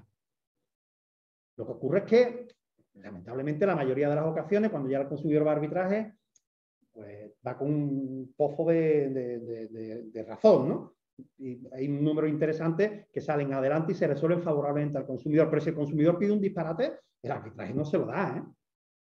Ni siquiera quien esté de árbitro de la Asociación de Consumidores, si no lo ve, si no está de acuerdo, suele darle la razón al consumidor. Que aquí no lleva la razón. Y el arbitraje, por cierto, aunque pudiera ser en derecho, no es obligatorio que sea en derecho. El arbitraje puede ser en equidad. Y un arbitraje en equidad, un laudo en equidad, significa que no tiene por qué sustentarse en una normativa, aunque puede servir de apoyo a la normativa. Se nos puede decir, oye, analizado este asunto, yo entiendo que aquí las dos partes llevan algo de razón, porque es verdad que el consumidor, por ejemplo, pongo un ejemplo, lleva la camisa a la tintorería y se me ha estropeado, ¿vale? Y yo llevo razón, se me ha estropeado. Pero el extranjero dice, oye, pero es que me pide que le compre, que le pague la camisa nueva que costaba 100 euros y resulta que esa camisa tiene 20 años. Entonces, no es razonable que la reparación consista en yo abonar 100 euros yo en pereza, ¿no? Entonces, el laudo puede decir, lleva razón porque la camisa la ha estropeado. Pero el consumidor no puede pretender que la resolución sea que le abone 100 euros, porque esa camisa actualmente no vale 100 euros. Bueno, pues en equidad se resuelve que lo que deberá abonarle la tintorería pues son 20 euros y 50 euros, no lo sé. ¿Vale? Digo como ejemplo así un poco tonto de cómo funciona un arbitraje. Sí, por ahí antes. Sí. ¿De hojas de reclamaciones?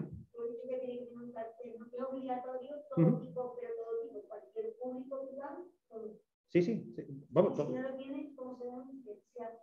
A través de la... El consumidor tiene derecho a denunciar ante la administración cualquier incumplimiento en materia... Eso, recordáis, hablamos antes de queja, denuncia y reclamación. Eso sería una denuncia. Sería poner en conocimiento de la administración un incumplimiento en materia normativa. En este caso, el incumplimiento de tener puesto al público la existencia de hojas de reclamaciones en ese establecimiento. Esto puede parecer absurdo, ¿no? Pero tiene un sentido.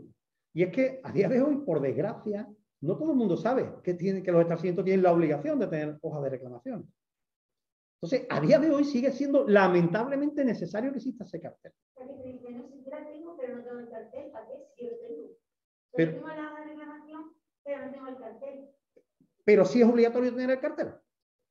Porque, entre otras cosas, ante una controversia, si yo veo en el cartel expuesto, que tiene que estar además en una zona visible, lo dice la norma también, si yo veo eso, digo, oye, pues se me enciende el chip de que puedo presentar una reclamación. Entonces, me anima, me ayuda. En caso de que no exista el cartel, volvemos a lo mismo. Puede acudir a una asociación de consumidores, a una oficina municipal de información al consumidor o al Servicio Provincial de Consumo. En el caso de Jerez, la OMIS de Jerez, no me acuerdo de la dirección. Sí. Exactamente. Correcto. ¿Vale? Eso es. Ahí está. La oficina municipal. Y ahí se puede interponer una denuncia por un incumplimiento, en este caso, el no disponer de... Se le pone a una entidad que es concesionaria de la administración, en este caso del Ayuntamiento de Jerez. Varias reclamaciones y no te contestan, hasta 5 y no contestan. Dice que no son ellos los que tienen que contestar, y está el Ayuntamiento de Jerez. Pero ellos no hay reclamación y se ha puesto a ellos. Vale. Claro, pero ahí... En este caso la empresa de autobús. O sea, ellos tienen aquí servicio de empresa de autobús. Vale, habría que diferenciar, me explico. Hay concesiones administrativas que lo que hacen es prestar servicios eminentemente municipales y que a lo mejor ahí podríamos discutir si la respuesta tendría que provenir de la entidad pública, en este caso del ayuntamiento. La prestación del servicio de autobuses es claramente responsabilidad de la empresa prestadora de servicios. La empresa prestadora del servicio tiene que responder a las Pues, órdenes. Sí, pero es que tiene la obligación de responder.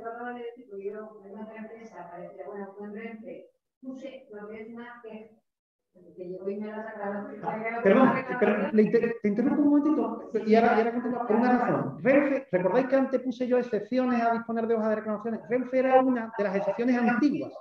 Renfe ya no. Renfe ya hoy tiene obligación también, porque Renfe, sabéis que era una entidad pública en su momento y ahora ya Renfe es una entidad privada. O sea, lo que es público sería Adif, que es gerente de infraestructura, pero Renfe ya es un operador más. Por lo tanto, Renfe tiene la obligación de disponer de hojas de reclamaciones. Perdón, he interrumpido. Como yo igualmente en Renfe, es lo que es una queja. Y tú me acabas de decir que vas a hacer un rato de eso, perdóname. Es que no tengo que contestar, porque a mí no me contestaron, aunque no miré. A la queja, claro, es que ese es el problema cuando alguna entidad nos ofrece un modelo propio de... No es igual que ese, un modelo de ellos. Claro, y ahí no se...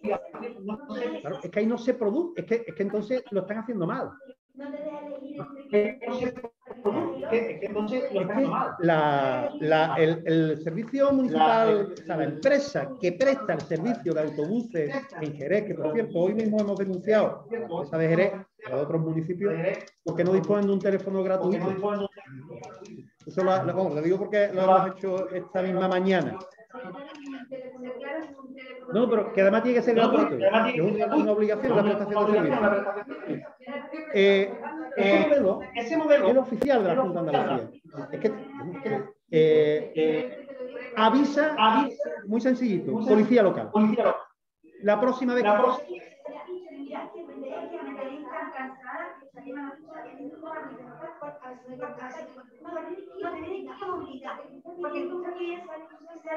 Pero que ese es otro tema. Vamos a ver. La empresa tiene tan sencillito como facilitarte este modelo que está obligado. Eso es lo primero. Segundo, contestarte eso mismo que te están diciendo. Mire usted, este elemento es una decisión municipal porque es un servicio público, se decide en el pleno municipal y el pleno municipal acordó tal cual, patatín, patatán. Correcto. Ya ha cumplido con su obligación.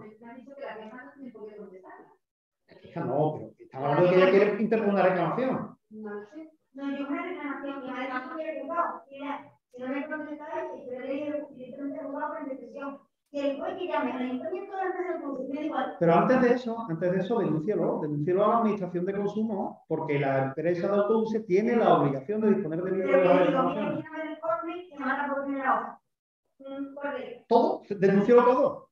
No me facilita el libro oficial, no disponen del mismo, no me contestan. Todo eso es motivo de denuncia ante la administración porque es un incumplimiento. Que bueno, que sí, que es verdad, yo hubiera leído de palabras, estaba en el grupo de política, y bueno, voy a movilidad, le digo, mira, me ha dicho un empresario que una cosa, y que bueno, pero vete a la mesa, al consejo de movilidad. Yo pertenezco a la mesa de movilidad. Y entonces me fui a Solidaridad, que es lo que tengo así más de conocimiento más, que me va a estar ahí, No, nosotros estamos en Solidaridad, no, el local donde estamos nosotros es del ayuntamiento, pero he seguido a Solidaridad. ¿Qué pasa? Que me pueden decir siempre que tenés que ir al consejo de comunidad, porque ellos no me lo han dicho. No, ustedes mira la página web. Me parece terrible. Eso lo buscando de una definición para que ir uno por uno y que el consejo de comunidad le diga al ayuntamiento y le plantee. Lo primero que había que convocarlo, que no se convoca, la mesa movilidad del evento no se convoca desde hace ya bastante tiempo. No, yo hace poco la vi en prensa. Y ese Sebastián, el señor que se ha montado. Hace un año que la mismo lo vi, antes de la pandemia. Y le di el listado de respuesta del señor de movilidad y concretamente del señor que se ha montado. Es que eso no es cuestión de solidaridad, ni hubiera caído esa comunidad. Soy uno más. O sea, yo estoy planteando el tema y que más que me dice, ¿quién me dice quiénes son? Me dio la lista. Y ¿Qué problema es eso, por cierto? ¿Qué problema es? ¿Qué problema es? Ya por curiosidad. Un problema que yo no entiendo cómo nadie se da cuenta. O ¿verdad? No por el que haya mismo, pero no sé cómo no hay nadie, asociaciones de sindicatos, de parados, que decían para el carnet solidario, preparado. Es decir, como mínimo tiene que tener meses de antigüedad. O sea, yo me quedo, empiezo a trabajar, yo tengo que tener trabajo 3 meses, supongo que trabajo 3 meses nada más, y ya pierdo el derecho a tenerlo tú hasta dentro de 10 meses de antigüedad. O sea, tengo que estar 10 meses dándome 1,10 en vez de 11 y ¿verdad? Entonces me parece muy justo que me sean este tiempo. Y yo lo que le dije a ellos, a hacer otro reconocer, lo dije, no es.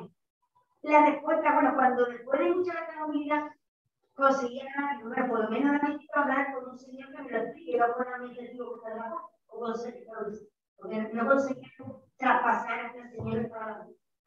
Después de mucho, bueno, yo que ya le dije, no me diría que un viejo, porque es que ni siquiera me da una respuesta por escrito de por qué esto así. Vale, el pleno no decidió, pero por qué argumento consigo hablar con un señor, pero porque yo escucho y lo llama porque el secretario, ¿por qué me llama la policía? Bueno, entonces, para la otra no me dice, sino que el señor dijo, sí, yo soy responsable, soy técnica, soy político, te lo voy a explicar. Es que se da con los que quedan muy bajo de solidaridad, muy chica de solidaridad. ¿Cómo? ¿Y por qué no empezáis? Porque lo único que tiene que sacar la primera vez es la vida laboral, que nosotros fotocopia del canal de paro y el periodo de inscripción para demostrar que tiene esos 10 meses. ¿Vale?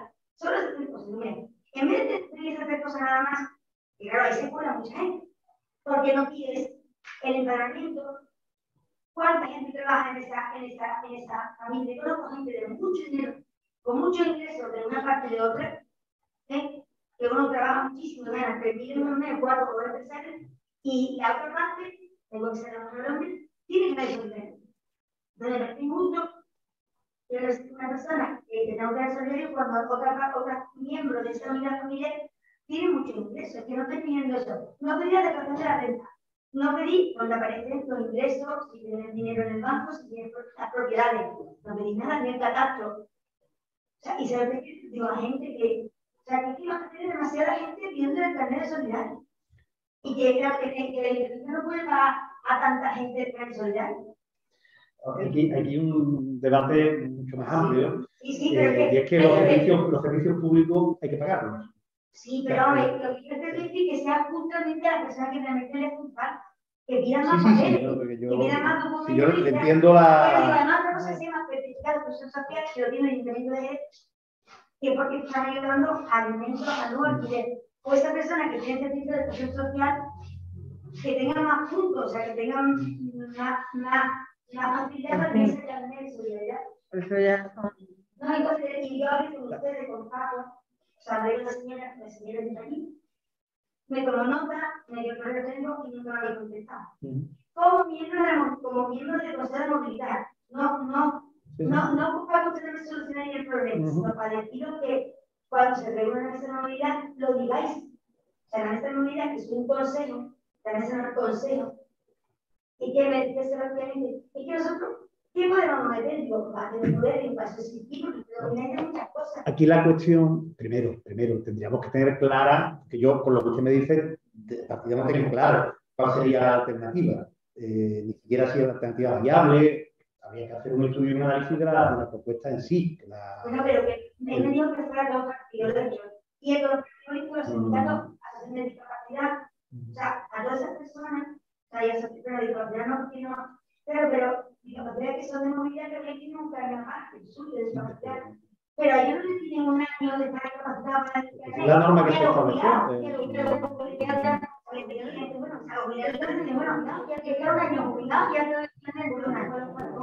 Porque en este caso está jubilado. El parado puede cambiar. Y ese es el sentido. Yo no sé si es mucho más periodo, pero el hecho de que cuando se modifican las condiciones se modifique también tiene cierta lógica.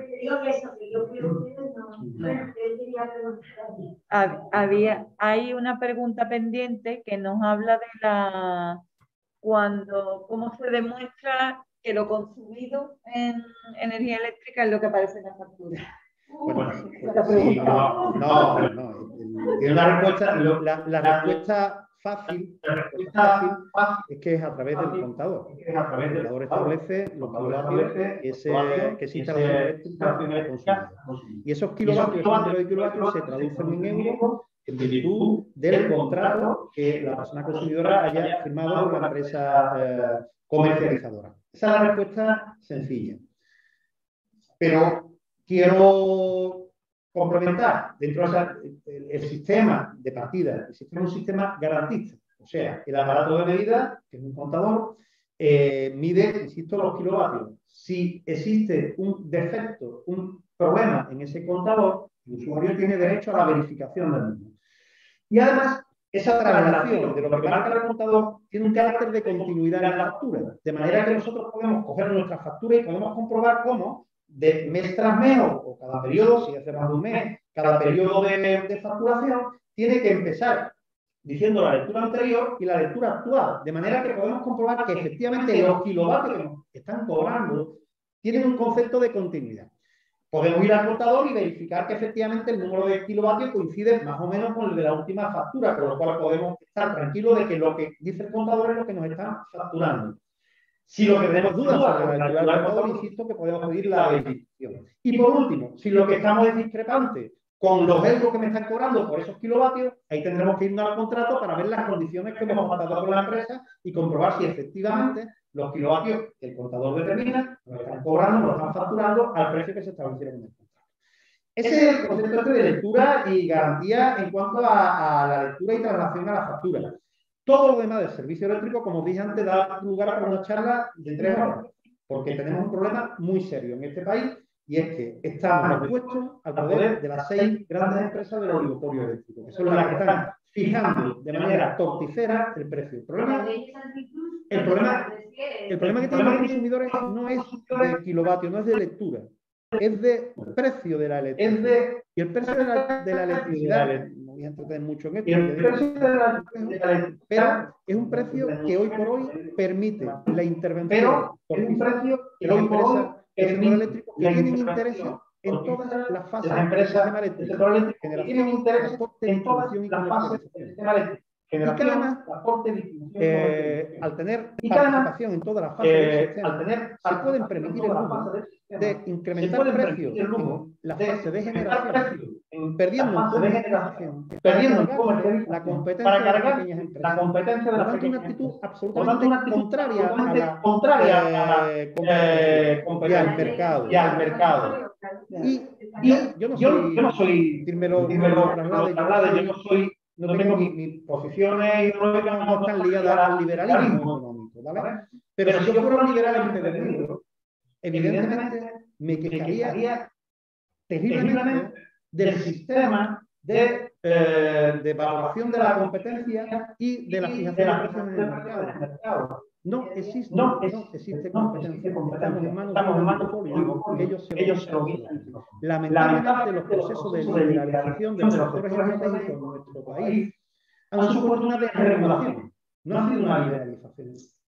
La liberalización lo que se ha transformado en desregulación para los consumidores. Y lo estamos pagando muy caro, y en este caso valga en el carácter figurativo de la expresión y en el real.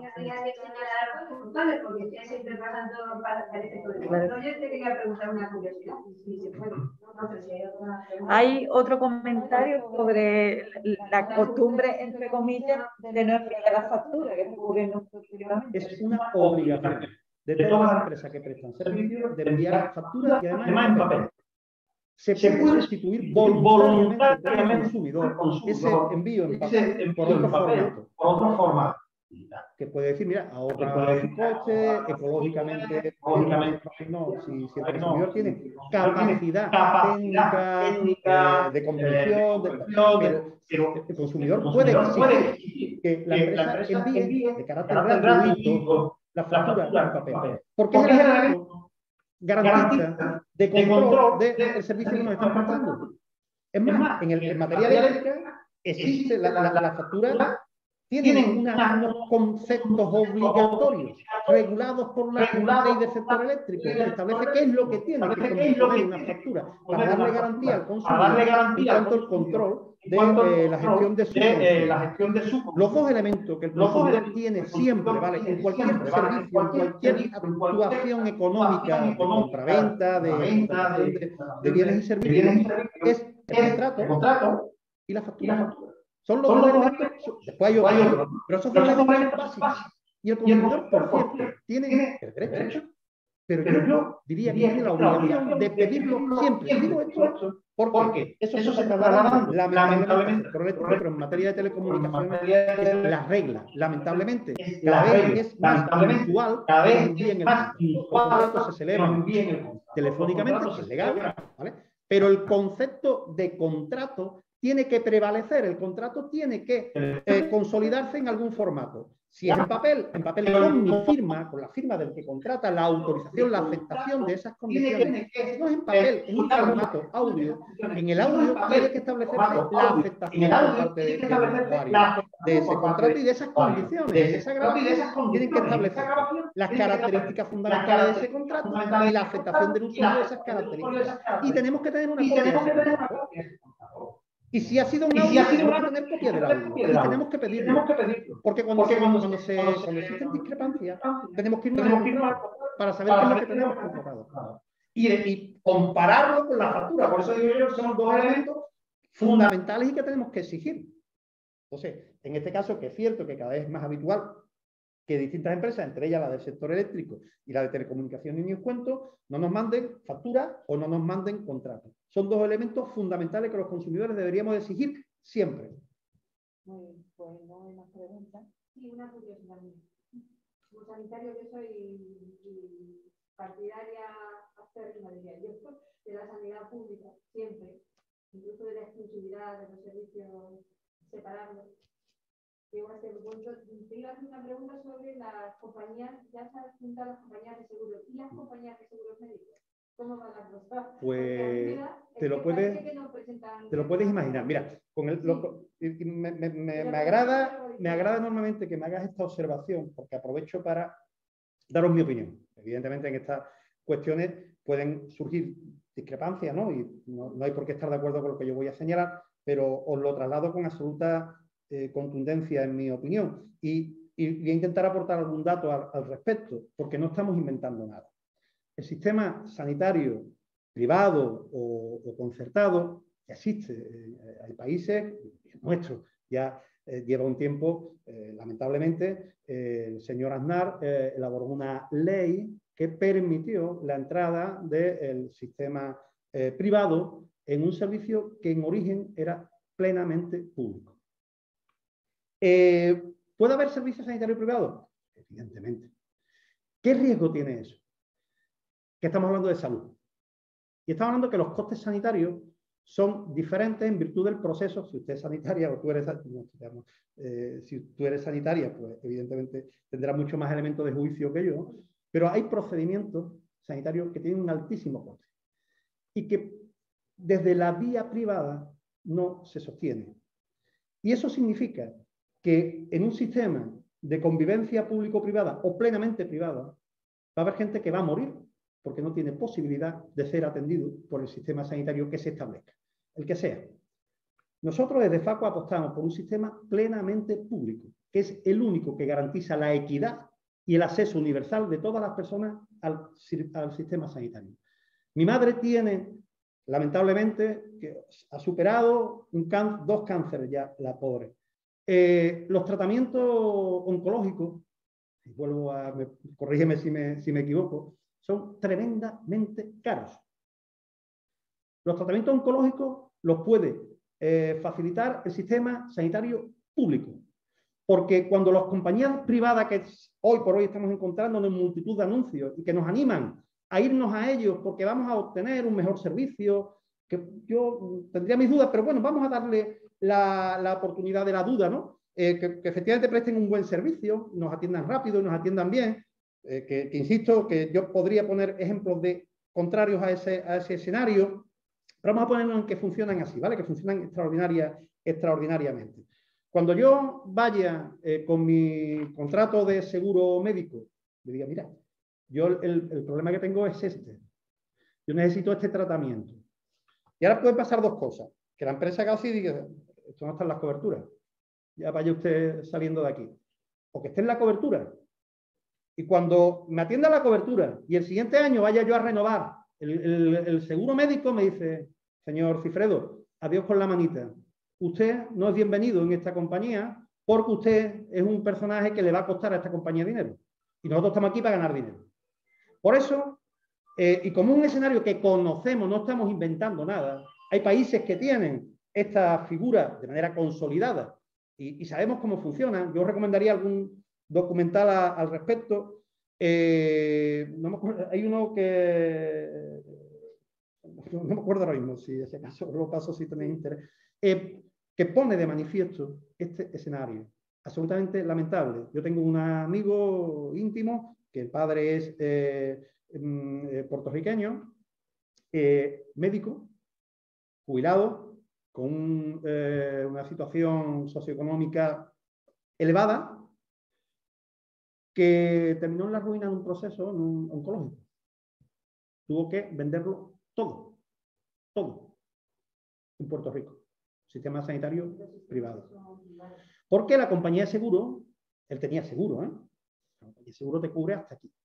Y cuando empieza a ser tú deficitario, pasa. Las compañías de seguro no te cubren los... O sea, yo ya con la edad que tengo, a mí me miran a la hora de asegurarme. Y posiblemente no me aseguren una compañía de seguro. El COVID ha sido escandaloso, porque una plaza de UCI, que la gente no lo sabe, cuesta 3.000 euros diarios por paciente, 3.000. Y no han ido a las privadas ninguno más que... Y cuando iban, te decían, no, mira, váyase usted mejor al hospital de Jerez o al Puerta del Mar de Cádiz o al Clínico de Puerto Real, porque le van a atender mejor. Claro, claro. Porque aquí no me interesa. Exacto. Así es. Y la gente debe saberlo, porque es que están descapitalizando el sistema público y diciendo eso, los anuncios de esto me escandalizo mucho con esos anuncios que me Pues lo comparto, la reflexión la comparto plenamente. Y una cosa que me han comentado, no sé si es verdad, ¿no? Me ha comentado una señora que tiene una agencia, una empresa de fisioterapia que tiene acuerdo y privada en público. Y viene comentando que en zona de COVID está diciendo una persona, claro, yo lo que hacía falta era un hospital, igual que, o sea, un hospital en lo que es la zona del noroeste, un hospital adecuado, o sea, como el de Jerez, pero allí, que me tiene que buena, si tiene una rota, pero el problema es que todas esas personas vienen al de aquí. O sea, que el de Jerez está cubriendo toda esta zona, más 220.000 que estamos en él. Incluso San José del Valle, que era antes de Jerez, también está aquí. San José del Valle viene aquí. que se está descapitalizando lo que hay, no pidamos Y si es verdad que la costa noroeste tiene una necesidad, evidentemente la respuesta debió ser del sistema sanitario público. ¿Aquí qué pasó? Contestó esa señora, porque estaban comentando ahí yo fui a pagando un masaje. Y estaba en esa de ustedes, estaba la dueña, no sé qué, en el hospital. Mira, me dio una conversación, pero que se vaya una cosa. Es que hay un acuerdo de la Junta de Andalucía cuando estaba el sol, de que como pusieron a Pascual, que está en San Lucas, pues se ha comprometido la Junta de Andalucía en no hacer un hospital público allí. Eso, si fuera así, si fuera así, ya llevan 2 años de PP y sí, mira, yo no sé si eso consta por escrito de que no se pudiera construir. De hecho, hubo un compromiso del Partido Socialista la última legislatura de construir un hospital en Sanlúcar, un hospital público en Sanlúcar. No lo cumplió. Y de hecho, yo conozco un poco cómo funcionó en los años 90 la actitud de Pascual y de la Junta ante Pascual. De hecho, uno de los el director, no sé qué cargo tiene dentro de la empresa Pascual, fue un alto cargo del Servicio Andaluz de Salud. Fue García de Arbolella, fue viceconsejero. No recuerdo si era García, no me estoy metiendo pero a lo que quiero, y esto sí lo quiero señalar, el señor Pascual presionó a la Junta de Andalucía, en manos del Partido Socialista, para que se construyeran, él construía hospitales y la Junta terminaba concertando. Esa fue la actitud de Pascual. Hizo de Sanlúcar, hizo uno en Huelva, en Villamartín. Y hubo un momento donde el PSOE puso pie en pared y frenó esa actitud porque Pascual seguía. Él construía y después de que creaba el servicio, claro, en Cádiz lo hizo también, en Cádiz ya lo tenía, la clínica de Pascual, pero ¿qué hizo el señor Pascual? Dice, no, yo voy a prestar servicio de urgencia a cualquier persona que venga del barrio La Viña, que es la zona, ese barrio donde tenía una afectación el hospital, y yo voy a atender gratuitamente. Lo hago yo como empresa. ¿Para qué? ¿Con qué intención? Yo presto el servicio, pongo el caramelo en la boca y después obligo a que se me concierte. Cuando he generado ese derecho, esa necesidad, le digo, mire, usted conciértalo, pongo a la gente a pedir que se concierte ese servicio. Si hay necesidad de hacer un hospital en Costa Noroeste, yo comparto esa reflexión, que lo hagan, que lo construyan público. Y además, yo en este caso soy un firme defensor de que midamos la necesidad real.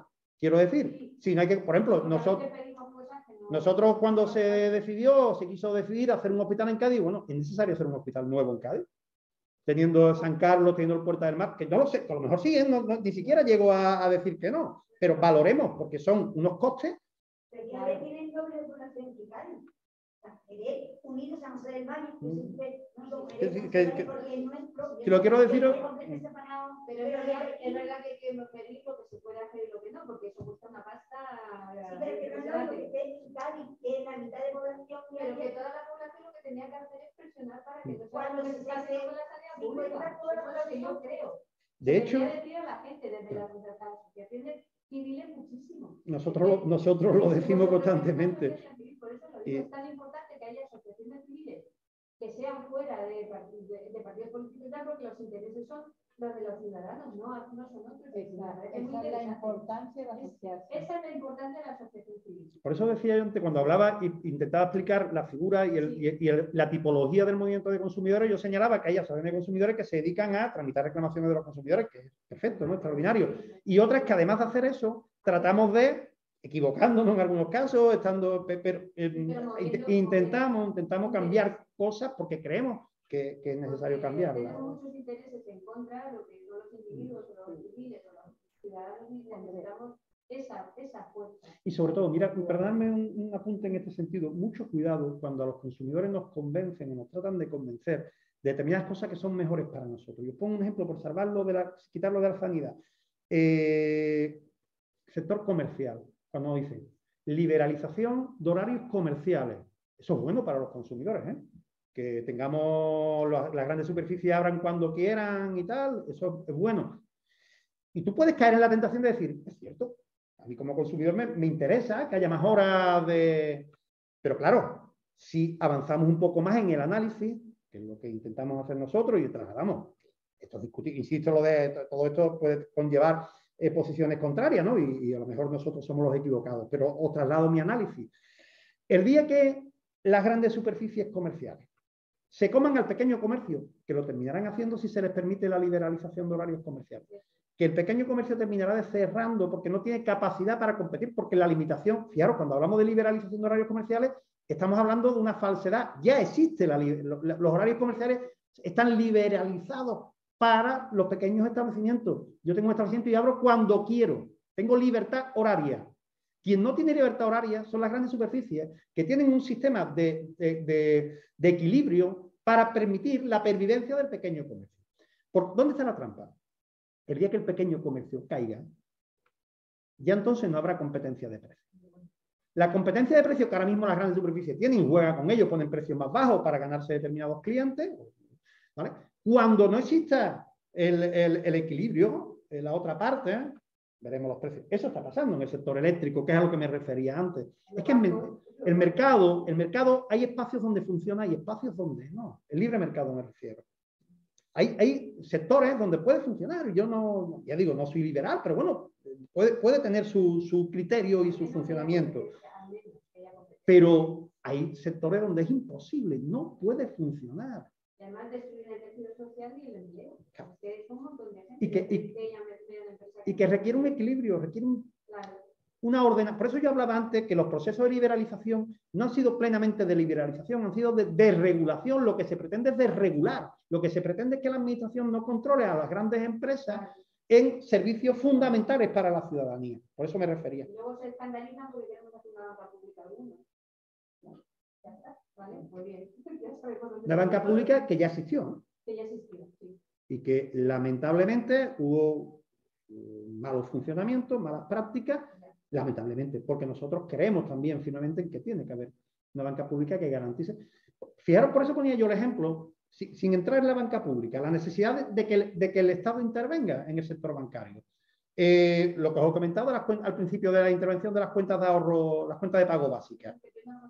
Cuenta de pago básica es una obligación que interpone la administración porque tiene que garantizar, o sea, si estuviéramos diciendo que yo no tengo por qué tener una cuenta en un banco porque yo puedo pagar mi recibo de la luz ingresándolo como antes ocurría. O sea, antes mi madre no tenía obligación de tener un banco porque ella iba a la empresa de electricidad y pagaban ventanilla. Iba a la empresa de agua y pagaban ventanilla. Y ella sus pagos los hacía en ventanilla en las empresas con las que concertaba servicios. Esa no es la realidad actual y hoy nos obligan a tener domiciliados determinados recibos. Para esa obligación, para cubrir con esa obligación, yo tengo que estar en un banco por fuerza. Si los bancos están incrementando las comisiones de manera brutal, tendrá que intervenir el Estado para garantizar que todo el mundo tenga derecho a tener una cuenta en una entidad financiera para poder acometer aquellas necesidades que tiene como ciudadano. Pues eso no se conoce. La gente no sabe que tiene ese derecho y los bancos no lo informan. Y la administración tampoco, por cierto. Me consta que me informan, porque yo tengo un hermano en paro, fue a una entidad bancaria y comentó que estaba en paro, que no podía pagar comisiones, que si había algún producto, libreta similar, que le permitiera no pagar comisiones, le dijeron que no existía. Mira, a que no, hubiera sido muy interesante que lo hubiera preguntado por escrito. Bueno, evidentemente no le hubieran dicho que no por escrito, no son tan tontos. Pero evidentemente le engañaron, le mintieron. Es que yo comentaba esto porque esta mañana en Villamartín me comentaba una señora lo mismo que me has comentado de tu hermano, que había ido a un banco, le había expresado su situación y me río por no llorar, lamentablemente, porque lo que la mujer se quejaba era de que le habían penalizado 15 euros porque no había, los condicionantes para que le bajaran las comisiones era el uso de la tarjeta. Y le habían cobrado 15 euros por no usar la tarjeta cuando no le habían mandado la tarjeta. Y yo le decía, lleva usted toda la razón, o sea, denuncie usted, reclame que le devuelvan esos 15 euros porque si el banco no ha sido ágil a la hora de facilitarle la tarjeta, o sea, si usted no tenía tarjeta, ¿cómo le van a obligar? ¿O cómo le van a cobrar unas comisiones por no usar algo que no le han mandado desde su banco por un error del banco? ¿Vale? Pero es que además, y continuaba, le aconsejo o le informo de que existe esta posibilidad. Me decía lo mismo, es que mi banco, cuando yo le conté esto, a lo más que llegó a ofertarme este producto, que era 10 euros al mes. 10 euros al mes. Y 10 euros al mes si usaba la tarjeta todos los meses en no sé cuál número de operaciones. Si no, se convertía en 25 euros al mes, por eso los 15 euros que le habían penalizado. 25 euros al mes a una persona en paro. Yo le decía, ¿le dijeron esto? No, pues tenían que habérselo dicho porque es una obligación disponer de esa propuesta, de ese producto y de informarlo, evidentemente. Mi hermano fue en CaixaBank y le dijeron que lo más económico, lo más viable para él era una cuenta corriente con 20 euros al mes de gastos de mantenimiento. Pues lamentablemente el señor que le informó le engañó terriblemente, porque es indignante. Mira, aquí también yo quiero permitirme salvaguardar la figura de algunos trabajadores que sus empresas les obliguen a actuar de determinada forma, ¿vale? Yo no quiero justificarlo, porque también, pero muchas veces se ven en la obligación y dicen, no, ustedes tenéis que vender este producto, ¿eh? Y como no vendáis este producto, estáis en la calle. Y nos encontramos en esos escenarios, pero evidentemente el señor o la señora que informó a su hermano le engañó. Terriblemente. No son los trabajadores, son los que le dan la es que ya no prestan servicio, ya se trata de vender un producto. Sí. No, es que es así. y cada vez prestando menos servicios. O sea, cada vez menos ventanilla, cada vez menos atención presencial, cada vez menos... De ahí la importancia de un himno. Claro. Asociar, Es la única posibilidad. es la única De posibilidad. hacer algo de fuerza. O de, Por eso es- por lo menos que se nos oiga. Y de pelear contra las empresas y también contra la administración, para que la administración regule y actúe en defensa de los intereses generales de la ciudadanía. La tutela que tiene que hacer. Efectivamente. Exactamente. Bueno, ya veis que hemos traído un experto y esto es lo que da tanto debate y tanto juego. Te damos las gracias, David. Vosotras y a vosotros. Lo mismo, pues somos cuatro. Yo lo agradezco igualmente. Hemos ido quedando poco, pero todavía hay bastante público virtual, ¿eh? Para que veáis que